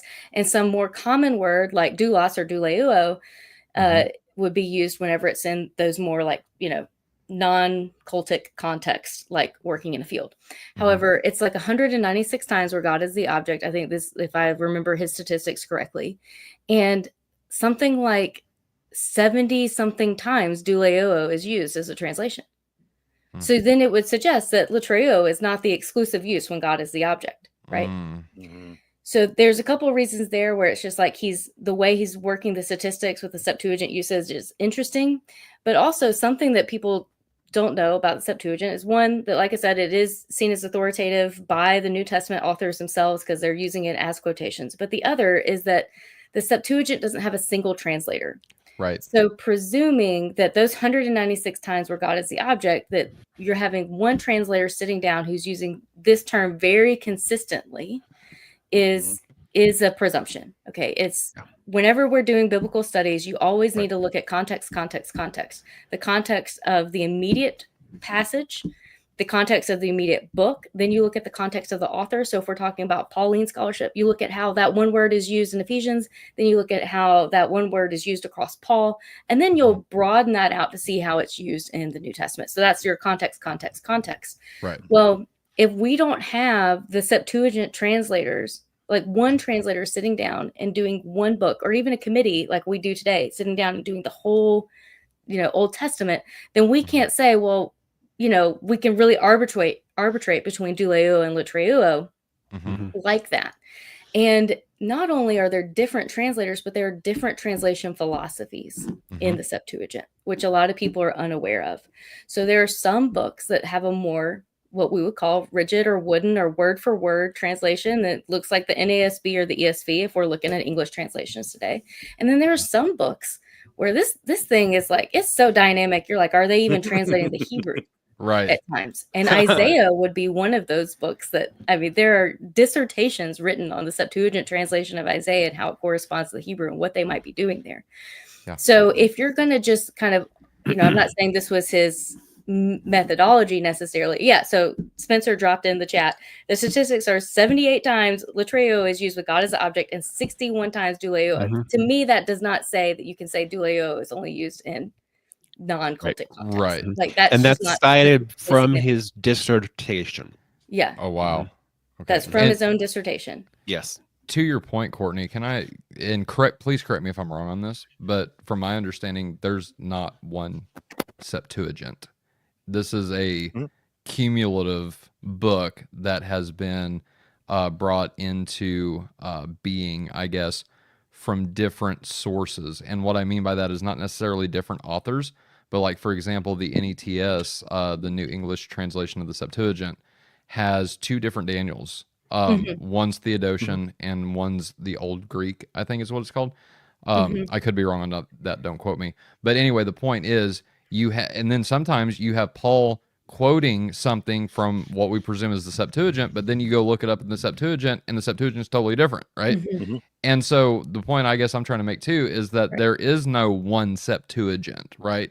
Right. That's a name you're going to that have we the same textual criticism happening with the Septuagint that you do the New Testament. Right. And like something like Jeremiah, you've got like a short Jeremiah and a long Jeremiah. Yeah. Like you've got like and that one's crazy because that's in Hebrew. And we didn't know that until we had the Dead Sea Scrolls, and we were like, wait a minute, we have these two different versions in Hebrew. And this one matches with the Septuagint is, oh, that's where it came from. Like, yeah, it's Byzantine versus critical text. It's a lot more complicated than just one text, boom. And we can just, every single time you see this word, it means exactly the same thing. And now we can translate it into this word that always means exactly the same thing. And their semantic range matches 100%. That's not how language works at all. Right. Well, on that point too, then, and I'm trying to guide this conversation to a specific way, so please bear with me if I'm getting off track from what you guys are doing. But so, Courtney, can you speak to metaphor, and then how, from your guys' conclusions, like, do you know how Dr. Wadsworth is coming up with metaphor? Because we talked about John 4 in the discussion with him and proskuneo, and he said specifically that this is just metaphor for honoring and I forget the exact words he used, but basically honoring and showing your allegiance to God. I know he didn't use allegiance, but anyway, you get my point. Yeah. So you talked about how there was always within metaphor, there's still a concrete reality behind the metaphor being present. So for example, God having feathers doesn't necessitate that God's a chicken or a duck, right? But what is that analogy? God has feathers and he gathers us up, right, under his wings and protects us. He's a stronghold in other or God passages is a rock. of scripture. God is a rock, right? It's not saying that he's all of these different things literally. What it's saying is he's our protection, right? He is our comforter and strength. And so I see that having a concrete reality, right? Not necessarily the feathers, but definitely the protector, right? And so, but the feathers are the concrete reality, right? That then are used to generate a metaphor that we then apply to God, right? Right, exactly. So, not saying that God literally has feathers, right? But the bird is a protector of her young, right? Just like God is. Okay, so then how does, in your examination of this, how does then Wadsworth, so for example, just taking proskuneo in John 4, how does he say, okay, this is bowing and prostrating yourself before a king or before someone else or even an idol in a cultic context, and then, well, this is just, your service to God in John 4. It seems like there's a disconnect there to me, and there's really nothing, about bowing down or anything like that translates over into what he would say. So do you want to speak to that and what you found in regards to that? So there's a number of points there. So metaphors are always grounded in a concrete reality. And in his methodology section, he does kind of rely on the work of people like James Barr or Moises Silva for their linguistic understanding. So if you like, Silva's work is like biblical words and their meaning, and it's considered kind of a standard text for understanding semantics and biblical studies. And James Barr has similar works that are linguistically oriented. However, there is a lot, like this is a live field in biblical studies, is the study of linguistics. And not just like James Barr and Moises Silva, I would say are people who are Greek scholars first and then talk about linguistics. But there are people now who are linguistic scholars first and then now are applying that knowledge to biblical studies, right? And so there's some what we would call pan-linguistic principles that like means that they are across, pan meaning like all, they are across all languages, that these are standard principles that you would apply no matter what language you're going into, which is why it's important to listen to these people who are linguists first and then applying it to biblical studies. Not that Moise Silva or James Barr are not good interlocutors, but that whenever I look at Dr. Wadsworth methodology section's dissertation, I look at that and I immediately see that he's not engaging with someone like Steve Runge or Michael Aubrey or John Levinson or Randall Booth. And these are essential names for encountering, like I said, the field of linguistics as it relates to biblical studies. My undergraduate degree, I did French linguistics. And so again, like some of those are pan-linguistic principles that apply no matter what language you have studied. This is how you would approach linguistics. One of those is the concept of metaphor theory and metaphorical extension. And how do we get the words and meanings that we have, right? And so whenever I say that metaphors are always grounded in a concrete reality, it means that you can never separate them from that reality. So the way that Dr. Wadsworth and some people in biblical studies historically, as they approach a metaphor in the Bible, they see something like God is a rock. And so they take that metaphor and they think that they can reduce it to a proposition. That means that God is solid and faithful or something like that. God is always faithful. And then they remove the rock from the picture and then just continue to talk about God's faithfulness. However, whenever that metaphor is grounded in a concrete reality, that concrete reality is meant to be generative, meaning that we cannot limit the meaning of the metaphor to one proposition. It's supposed to generate ideas about what God is like, or it's supposed to generate more than what we could reduce to a proposition. So he does this also. Conceptual matrix. It's a conceptual matrix that we then play within in our minds, right? So if we say, for instance, that like this is what he also does with the word ecclesia. Side note, this is going to be a really quick side note. I do find it interesting that he looks at the Septuagint usage of words like proskinesis and latreo and stuff like that, like sacrifice and prostration. But he does not look at the Septuagint usage of the word ecclesia. For real. As significant. I don't understand that at all. He doesn't engage the Septuagint of that at all. But let's just say we are doing that. And we see that ecclesia is used to refer to the people of Israel. All right. So if we were going to say, well, that then the Christian assembly is metaphorical Israel, for instance, then that means that we have reduced ecclesia equals the people of God. We've made that a proposition. Ecclesia means the people of God. And so then we can remove that proposition from the grounding, from the concrete reality of the people of Israel. And then we can go and look at Gentiles in the New Testament and say, those are now the people of God. Those are now the new Israel. And now we have removed them from actual physical Israel. Right. So we've reduced the metaphor to a single proposition. And then we take that proposition and we apply it in a new case separate from the reality where it was generated. Right. And some of the stuff that gets into this is it's not just even linguistic theory, but it's again, the connections that we have if we actually pay attention to the text and the connections that are there. And, can you separate out the people of God just in terms of humans, Old Testament and New Testament? Well, not if you're actually paying attention to the way that assembly is used to talk about the heavenly assembly and the connectivity of that, like the connectivity across the text, the connectivity between heaven and earth, and the way that language works all point in the same direction here.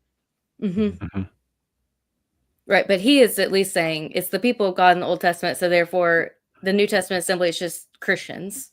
However we define Christians. And so therefore there's no connectivity between the Christian assembly and the Old Testament assembly. Like we don't have to have that connection. So he's like removed metaphor. Whenever he's using the word metaphor, he's removed it from its context, from its concrete reality. So he doesn't, like Paul Ricoeur, if you're ever reading someone like Brittany Kim or Beth Stovell are two Old Testament scholars who've done a lot of work on metaphor theory. Like Brittany Kim did her dissertation in Isaiah. Beth Stovell has done a lot of work on intertextuality. Amy Peeler also did a lot of work on the metaphor, like the family metaphors in the book of Hebrews. So if you want to go and look and see how people are appropriating metaphor theory in biblical studies, then you can see that there. And Paul Ricoeur would be a significant figure for that. So that's one way that he doesn't define how he's using the word metaphor. For him, metaphor just means non-real. In my Mhm. opinion, this is like after reading through him and seeing how he's using it, metaphor means non-physical and non-real. And so like, i.e. so spiritual. yeah, so a sacrifice is a bloody dead thing. If it is not a bloody dead thing, then it is a That's not a metaphorical sacrifice. sacrifice. Okay. Which is a misunderstanding of sacrifice and metaphor, frankly. To Very Yeah. begin with, right. Like, Okay. there's no And so part of back that to that your- corresponds to reality. Right. And so back to your question about proskinesis in John 4, if Yep. proskinesis means prostration, and in his mind, John 4, it's proskinesis in spirit and truth, which means no prostration. Whenever Right. you say spirit and truth, then therefore it's metaphorical proskinesis. Okay. So how then, because I'm still a little bit confused then, so what would the right way to look at proskinesis in John 4 be? Is that something to the effect of you have to, there has to be this prostration and bowing down in order to connect it back to the concrete reality? Because in our example of God, right, being feathers, like there is no feathers with God. We all agree with that, right? And so I guess I'm still a little bit confused on then if we're going to say that proskinesis is metaphorical, or as Dr. Wadsworth does, and doesn't connect the bowing down to the metaphorical proskinesis, then I guess my question is, what's the difference between what we're doing with God and feathers and him doing it with God, or with proskinesis and bowing down? Like, what's the difference there? Right. Yeah. So there are different types of metaphor. So like without going into all the different types, and there's also called what's metaphorical extension, where you can use like a single word and Okay. extend it metaphorically. Like, so a single word, whereas like, God having the wings like an eagle, that's like a phrase, right? So you can have single words that have metaphorical extension, or we can have phrases that are used like in metaphorical ways. So to get your answer to proskinesis in John 4, the I can't think of the word right now, but the thing that we would be talking about there is metonymy or synecdoche. Sometimes they're really close together, but it would be where the part is describing the whole. Okay. That is how we're using that word, the part, to describe the whole. Gotcha. So I think in our first conversation, I used the example of the White House. If I said the White House released a statement today, I could also say President Biden released a statement today, and those would be synonymous, right? Now, President Biden might not actually have to have said anything to release a statement, because his White House, the administration, released it on his behalf. And so I'm referring to the entire administration if I use President Biden, that part, to represent the whole, right? And so he doesn't actually have to get up and speak. It can just be a document that he has then signed, and it is doing that. So if I say we're going to go to Gerizim, or like the Samaritan woman, am I going to go to Gerizim or to Jerusalem to proskinesis? She's referring to proskinesis as the part to represent the whole of cultic activity in Gerizim or in Jerusalem. Like, because nobody would assume that you are literally just going to Jerusalem to bow down and leave. To bow down. Gotcha. Yep. Right. You are going to Jerusalem to do all of the things that would be accorded with temple worship. Right.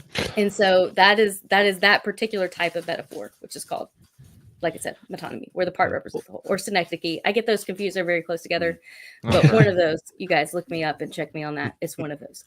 Thank you. So yeah, like I said, that's a little bit different than God having the wings like an eagle or something like that. But there are different types of metaphor, and you'd have to get into that. So you're mentioning wings like an eagle, right? And this is another place where I see the connectivity between the question of metaphor and the connectivity between the text and understanding the context actually helps us to understand it more fully than just disconnecting it, right? So I could say, let's go to Isaiah 40, for instance, right? Comfort ye my people. You get down to the end, and a lot of times people will end up, quoting this part, even you shall faint and be weary, and young men shall fall and exhausted, but they who wait for the Lord shall renew their strength. They shall mount with wings like eagles. They shall run and not be weary. They shall walk and not faint. Right? I can look at that and just use that as like a life verse for like, God is my strength. Right? Right. That's not wrong. Sure. Right? But if I do that and I don't know the text and I'm just disconnecting the metaphor, now I've just brought it completely into my life without understanding the original meaning. Gotcha. Right? The original meaning of that goes back to the Exodus, right? Where God says, like, you yourselves have seen what I did to the Egyptians and how I bore you on eagle's wings and brought you to myself. Right? So this isn't just like, yeah, God's my strength, but it's literally like, it's grounded in the history of Israel. Yeah. It's grounded in God's deliverance of a concrete people in history. Right. Yeah. So this is the part of the challenge of let's just take the metaphor and then bring it into our lives and think we know what it means versus really understanding the text in the context originally, how it's brought forward into other parts of the text in the context, how that's brought forward by Christ and the apostles. Like when we understand that, which is what biblical theology is, right? There's so much more to the story and there's so much more connectivity going on because it literally is all connected. Like you can't tear it apart without like basically dissecting it like a dead animal. Right.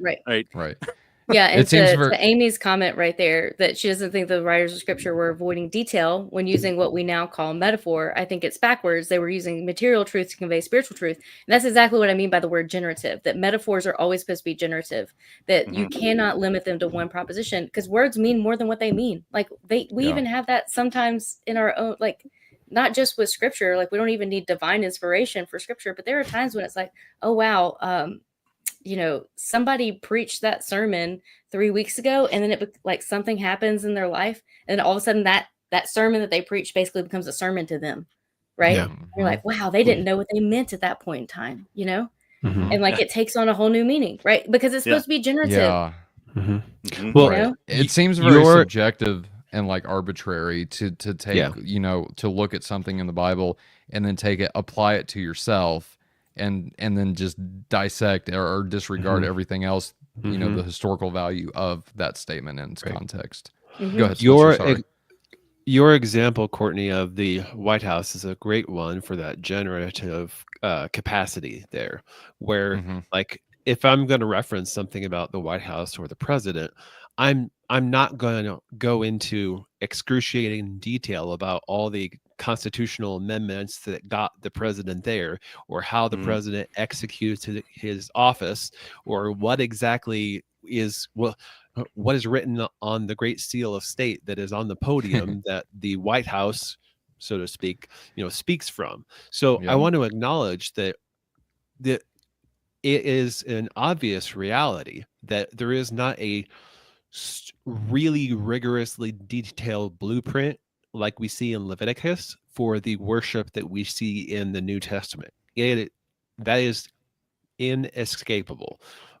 But I think that's not because it's gone, but because it was already there and it was assumed, because just like we as Americans who are familiar with the Constitution know what it looks like when the president speaks ex officio, the exact same thing would be true for a person in the Jewish mindset in the first century world. When Paul says, offer yourselves as sacrifices of praise, they go, oh, okay, I know what that means. Yeah. It's the same idea with Jesus when he says, when you fast and when you pray. Yes. Right. Yes. He's not just assuming that they're going to do it occasionally, but they have an understanding of what that even looks like to begin with. And so to set aside the idea that they were fasting and praying as part of what they did makes no sense. But to set apart the like specifics of how people would have understood what those would have meant in the first century, it also makes no sense. Yes. Right. Which is totally your point that you were trying to push on, Josh, about 1 Corinthians 10. It's like when Paul uses the term table and altar, like that's a clear reference to sacrificial language. And so to say that that what Paul was trying to do was to say it's just a metaphorical altar, guys, but without ever explaining that specific discontinuity and difference is genuinely inviting serious misunderstanding. Yeah. And Spencer, to go back to your, the White House is a good example because we don't have to talk about we don't even have to talk about when the White House was built and why the White House becomes associated with the president or something. And you're like, it's just assumed. And like in your mind, it's assumed. And like in Dan Block's mind and his biblical theology, he's a stage 1 scholar who wants to, tie us to this abolished yoke of slavery or whatnot. It's assumed because this is another fundamental principle of linguistic that is panlinguistic. It is not particular to biblical Greek or Hebrew, but a fundamental principle. And I don't know if this lecture is accessible online, but last year, Dallas Theological Seminary had a Hebrew Discourse conference. You can I think purchase the entire lecture series, like all of the lectures in that conference for $20. But Steve Runge has a talk in there where he's talking about this fundamental principle in linguistics where the most important information is assumed and not stated explicitly. That is a basic principle of linguistics. Because if you had to state everything explicitly, you would never move forward in a conversation. You would have to be too hyper specific, and a conversation could never move forward. And so this is not like an Orthodox or Catholic apologetics where, we're using something where Paul's like, do everything that I gave you, whether by letter or by word of mouth, right? Or by tradition. Like, this is just how we operate, so whenever I use the word garage and then I put it with the word sale, what is the difference in our minds between a garage sale and an estate sale? There is a world of difference in our minds if somebody says that there's a garage sale and an estate sale, right? But that is assumed knowledge. And therefore, what Steve Runge says in that lecture, the only time that assumed knowledge becomes explicit is whenever it is exhortation or shaming, okay? So when you are exhorting them, like you're teaching them for the first time, or you're shaming them because they're not doing it, right? So you're correcting. So there's a few more examples of like when you would be explicit about presumed information, right? So the only time that you're doing it, like, I've coached soccer before. The only time I'm going to tell somebody how to kick a soccer ball is when I'm thinking they're kicking it wrong. Right. Right. Yeah. But I'm going to assume that if they're on the soccer team, they know how to kick a soccer ball. So if Paul is talking to priests who have become Christians and telling them how to worship Jesus, the only time that he's going to tell them how to worship differently is whenever there's assumed knowledge that they don't have, where he's teaching them, because there's Jesus and we need to figure out how to work in Jesus, or they're doing it wrong, like in Corinthians, and he's shaming them and correcting them. Yep. And the whole context of like the eagle's wings thing, there's again, just a great example. Like, you don't have Isaiah needing to explain to Israel what that means. They just knew because that was their story, right? We have to go back into the text and kind of dig a little bit to find it. Maybe we should do that with other things. And maybe when we do, we actually learn stuff and we see the connectivity that's actually there and the meaning that's there that we missed because we're modern people that don't have that history. Right. It's not that hard. And yet somehow it's hard. Well, I think we see this ideology in the last chapter of the Gospel of John, right? Whenever he says things like, all of these things have been written, or all of these things have been written to show you that Jesus is the Christ, but not everything Jesus did or said was written. But these things were written so that you may believe.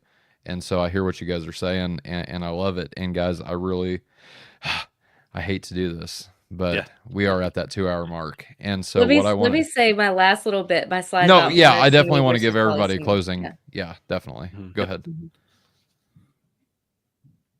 Courtney. Yeah, there you go. Oh, this is just like my quick slide. Ancient synagogues. This is from the ESV Study Bible, and then the next slide is from Dan Block's book on biblical theology of worship. I just want to show that there are rows of seating in the ancient synagogue.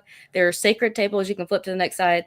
There are sacred tables where there would be a menorah. There's a veil. There's a holy ark that contains the Torah. There's a bema and a lectern, and you can see there are benches. So Dan Block's from the Glory of God. Those are ancient synagogues and their layout. So pews or benches or sacred tables are not later aberrations. Then the next little bit about monosemy versus polysemy. All right, so this is what is Dr. Wadsworth's methodology. And so I just want to make people aware of these terms. You can go to koinegreek.com, Michael Aubrey's website. He has a really great series called Against Monosemy, where he walks through the 6-part series why we should be against that. Monosemy is the belief that there is one core meaning of a word. There is one sense. And therefore, in a lot of our biblical lexicons, features were formalized with rules in the lexicon that gave us selectional restrictions. Like, this is only what the word can mean. And it only has this one core meaning. So therefore, the trouble was that within this system, there's no space for figurative language, metaphor, or really any creative language use. Right. But really, the way that we come to know language and use language before we're even cognitive of how we're using it, whenever we're children, is polysemy, where there's many senses and many meanings of one word, and words are determined by their context. So they're not self-contained phonetic vessels where there's one core meaning, but complex mental representations of human knowledge, or where they have this meaning matrix, where they represent an entire matrix of ideas. And so Dr. Wadsworth, in his dissertation, he is employing this methodology of monosemy, that prostration is proskinesis, that a sacrificial animal is latreia, right? That is how he is operating. But that is just, again, not how we operate in linguistics. And there is a big push to kind of change our lexicons so that people don't just look up a lexicon on like Bible Hub or Blue Letter Bible or something like that, and think that this word only means this one thing. Or like Strong's, where it's literally just, this is how the King James translators translated this word in this place. It's like, well, yeah, okay, there's more to it than that. Yeah, exactly. So yeah, that was, I just wanted people to know those terms, because then you'll be able now to see other scholars who are employing really narrow definitions and why they have to limit the scope of what this word can mean. So we showed a bunch of verses tonight that show what the word sacrifice means, right? But he has to narrow what that word sacrifice means so it continues to work. But he's operating from that methodology that presumes there is one core meaning of a word, and that he can identify that one core meaning of a word. Right. Yep. Right on. So that's basically it of my closing statements. Okay. Is there any other slides you want me to go to real quick, Courtney? Or? Oh, I guess we can look and flip over. Oh, it's just some Origen quotes. I just wanted to show how Origen, that was responding to one comment that was left in the video that was like, well, if she wants to call Passover a sacrifice, I can see why she would call Passover a sacrifice, but that's redefining sacrifice. And I just wanted, since he uses that Origen, he uses his Origen quote a lot to show that in 230 AD, they still did not have sacrifices, altars, and tables. So Dr. Wadsworth really relies on this quote to show that it wasn't until Constantine that we had this formal view of sacrifice and altars and priests and things like that. But if we go just 2 paragraphs later in Book 8, Chapter 22, paragraph 22, he says, we ourselves are accustomed to observe certain days, as, for example, the Lord's Day, the Preparation, the Passover, or Pentecost. Again, he who considers that Christ, our Passover, was sacrificed for us, and that it is his duty to keep the feast by eating of the flesh of the word, never ceases to keep the Paschal feast. So Origen, whenever he's making that statement that we don't have sacrifices, he's referring to Celsus and the pagan view, their pagan view of sacrifices in temples, not these sacrifices. So he considers, I'm not redefining the word sacrifice to refer to Passover. This was already in the Old Testament. It's already in the New Testament that Passover is a sacrifice. It's part of the festal calendar of Israel. And Origen continues to see that as well.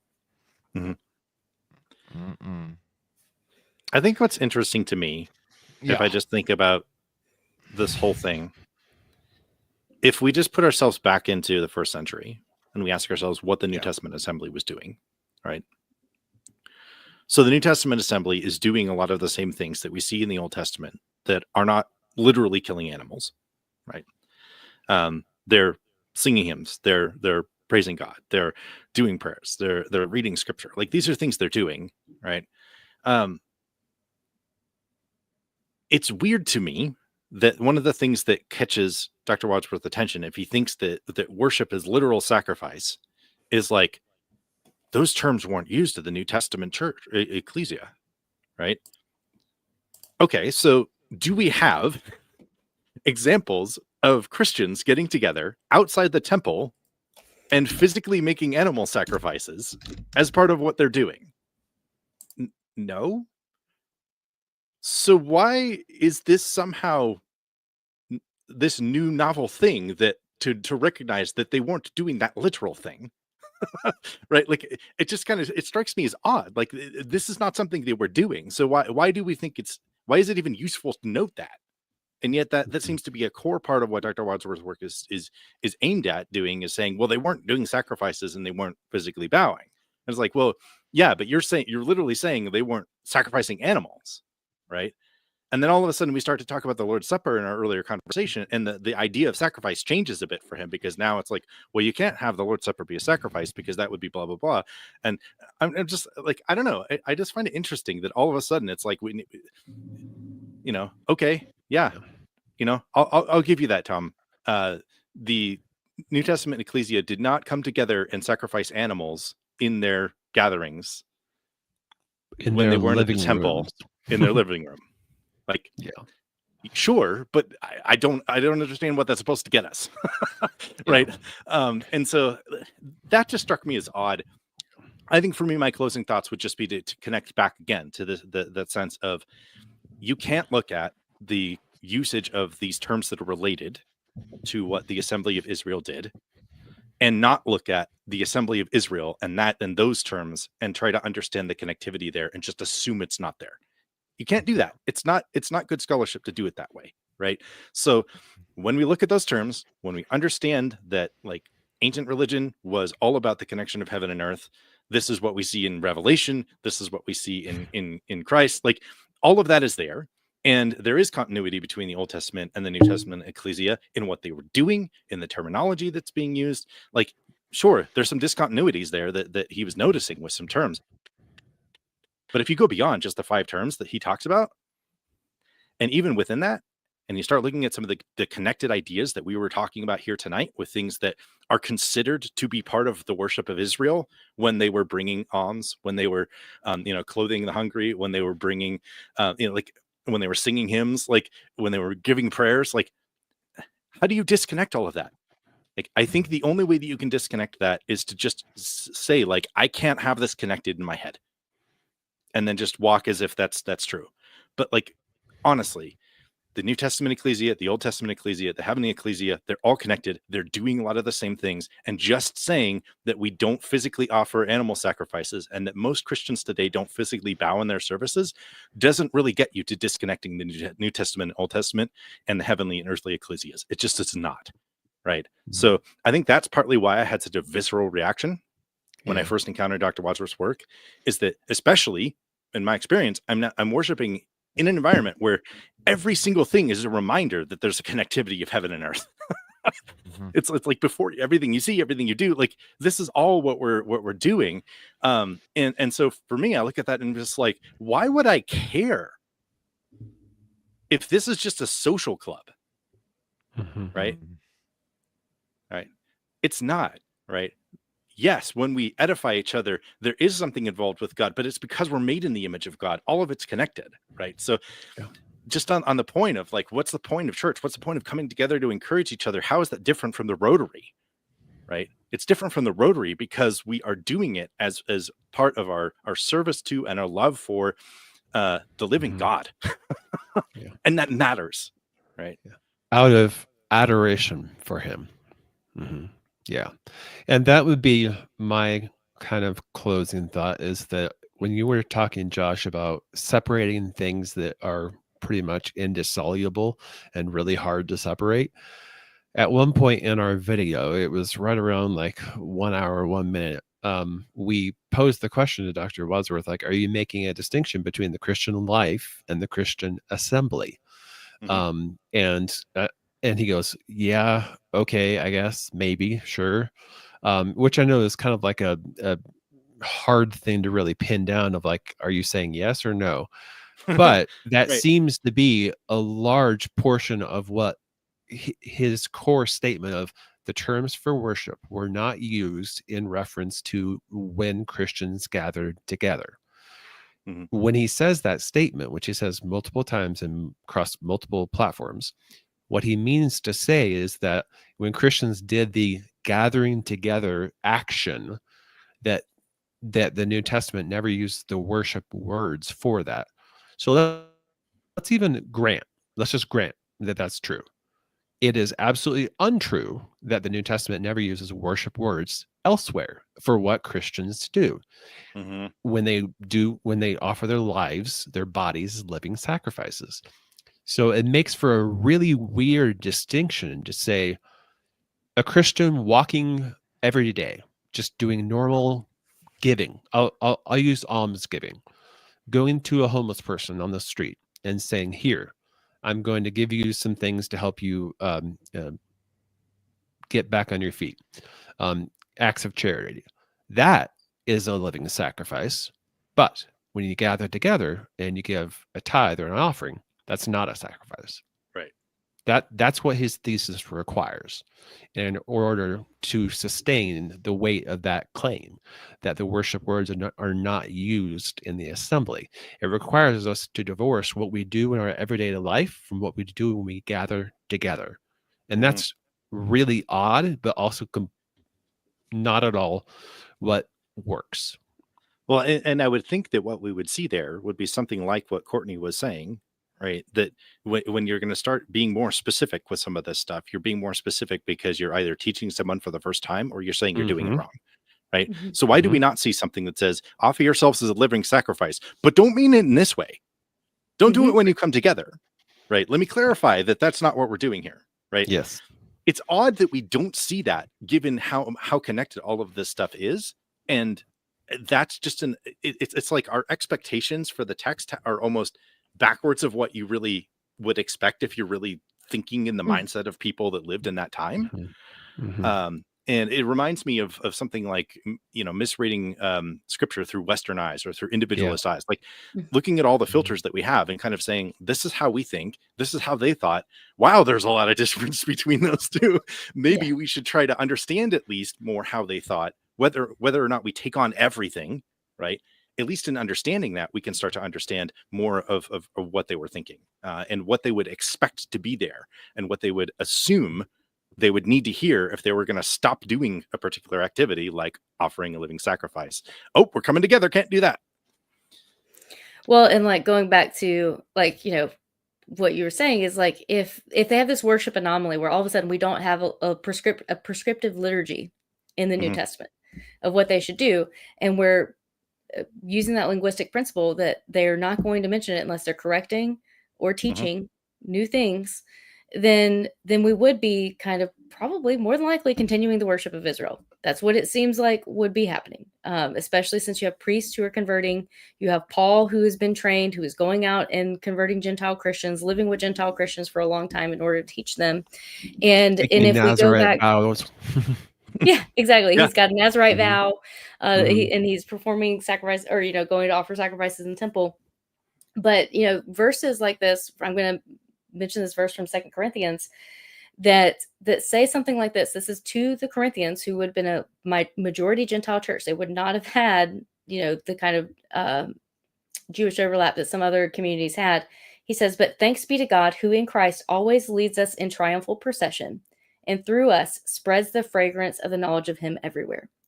That presumes that they have something that looks like the processions, the priestly processions of the temple in Israel, where they are offering up sacrifices of incense as they are praying. And that Christ is the high priest who is leading us in the triumphal procession, and we are offering our prayers as fragrant sacrifices of incense. Otherwise, it doesn't really make sense. And you're saying this is a Gentile audience. This is a Gentile audience. So this has to have a concrete reality for them. Yeah. Interesting. They have to have experienced this somehow for this to make sense to them. Amen. All right. Well, guys, I think you all did an awesome job. I think that we could keep going for hours and hours and hours on this topic. But I think what we set out to do and what you guys really set out to do, I think you accomplished, right? And just for me, and again, like I want to preface this before I say it with, I speak for myself, period, end of subject. So these guys might disagree with what I'm about to say, and that's perfectly fine. They might agree. That's cool. I personally don't think, and I tried while you guys were talking and wrapping up your closing thoughts, I was trying to find the timestamp where Dr. Wadsworth mentioned the Athanasius quote that it was him against the world, and in his view of his dissertation and what we've been critiquing tonight. And here's the thing, if that's your starting point, that what I've said literally, and he said this word for word, that's why I wanted to try to get the timestamp just so I could let him say it instead of quoting it. and just let him speak for himself. But he said, to the effect, paraphrased, that I know that this is not what any other church I've ever ran into says. I get that. That was his My words. conclusions run counter to every church I've ever known. I wrote it down because it stuck out to me too. Thank you. If that's your starting point, you're probably wrong. I'm just going to throw that out there. That's not a good place to be, especially given what we've talked about recently. And I know a lot of this, weighs on apostolic succession, but you throw all of that out, right? If you are saying something that runs contrary to everything that you've ever known from any other church, more than likely you're wrong and you need to repent. Change the way you think, and even if you've built an academic career on it, or you are following someone that has built an academic career, what is the profit of a man's soul that loses that very thing? And I'm not saying by that Dr. Wadsworth is hellbound or anything like that, but what I am saying is that why would you continue to teach something that no one else has taught? I don't know. Can I say one more thing? Yep. Go ahead. Just to address, so a lot of us, what we've been addressing is addressing Dr. Wadsworth's work directly. I think it's maybe worth saying a word to people that are hearing his work and thinking, oh, I know what the implications of this are for me in my church, right? Dr. Wadsworth was he was not excited about the fact that some people will hear his work and then leave church, right? He wants people to be involved in church. He sees that's important. We agree, right? But a lot of people are taking his work and running with it and saying, see, he said, basically, nobody worshiped God. They just edified each other. And what they're doing is they're thinking vertical worship, those two are equal, right? So we don't do anything that relates to God when we gather together. That's a misunderstanding of what Dr. Wadsworth is saying, and it's an over-application of what he's actually saying, right? So when he sees worship specifically as actions that ancient people did in temples that are literal animal sacrifices and literal bowing before a deity, are those things you do today? If they're not, then maybe when he says the New Testament church didn't come together to worship God, you probably don't need to worry too much about what he thinks your church should be doing and not doing, because you're not doing the things he says that they didn't do, right? His pushback on seeing Christian assemblies as focused on worship should therefore be limited to pushback specifically against the things that he says worship literally was. It's not relevant to the other things that he didn't do. And it's not relevant in part because his work was so focused on narrowly on those specific things being worship that he didn't look at some of these other things, right? So when you look at his work and you think, oh, that means that I don't need to sing praises to God. I'm not going to come to worship him. I'm not coming to honor him. I'm not coming to pray. I'm not coming to read scripture. I'm not coming to go through the Psalms. Whatever you have in your head when you're thinking worship and you're saying, I don't need to do that anymore. I'm just going to encourage other people. If that's in your head, please stop, because it's not what Dr. Wadsworth was actually saying. And even to the extent that he might have been saying things that encourage that, it's not what he was trying to encourage. And it doesn't work with it's like taking his work too far, right? So I would just like to offer that to anybody that sees his work. You don't have to go that far with what you hear from him. Some of that's actually overreading him, and the fact that sometimes he doesn't really clearly come out and correct people that overread him doesn't mean that, like, it's not like a license to just go and do whatever you want, right? Go to your church, do the things, worship God, love people. These are good things, right? And none of the stuff that Dr. Wadsworth has had to say is really, it can change that. And his central thesis isn't really relevant to most of what you do in church. It's just not. Well said. Well said. All right, guys, we got a wrap. So with that being said, Josh Sherman, Spencer Owen, Courtney Trotter, thank you all for joining me. This has been extremely interesting and extremely edifying for my sake, because you guys did the work. I hosted and I learned a lot from you all. about Dr. Wadsworth, and a lot from him myself. And so, yeah, I can't say anything else, more clearly or more beautifully than the way Josh just put that, and the way that Spencer and Courtney have shared what they've shared tonight. So give these guys props, because they deserve it more than anything. Go subscribe to their channels if you have not yet. All of the links are both in the live chat, and I will be posting them in the description as soon as I wake up. But with all that being said, thank you to our audience. If you're not subscribed to the Faith Unaltered channel, please subscribe. Also, go give these guys a subscribe to their channels if they got one, or if they don't, go visit Courtney over at Kairos. That the link is in the right here, kairosclassroom.com. And so with that being said, you guys are wonderful. I appreciate each and every one of you. Come back Friday night. No, we're taking Friday night off. It's Thanksgiving, the day after Thanksgiving. And so we will not be here Friday night at 7 p.m. But don't fret, because I'm sure I'll do something that night. I'll get bored and probably do a surprise live stream or something. I don't know. We'll figure it out. But y'all, this has been great. Thank you so much for joining me, and we will see you next time. But until then, good night. God bless. Worship God, and stay like Christ.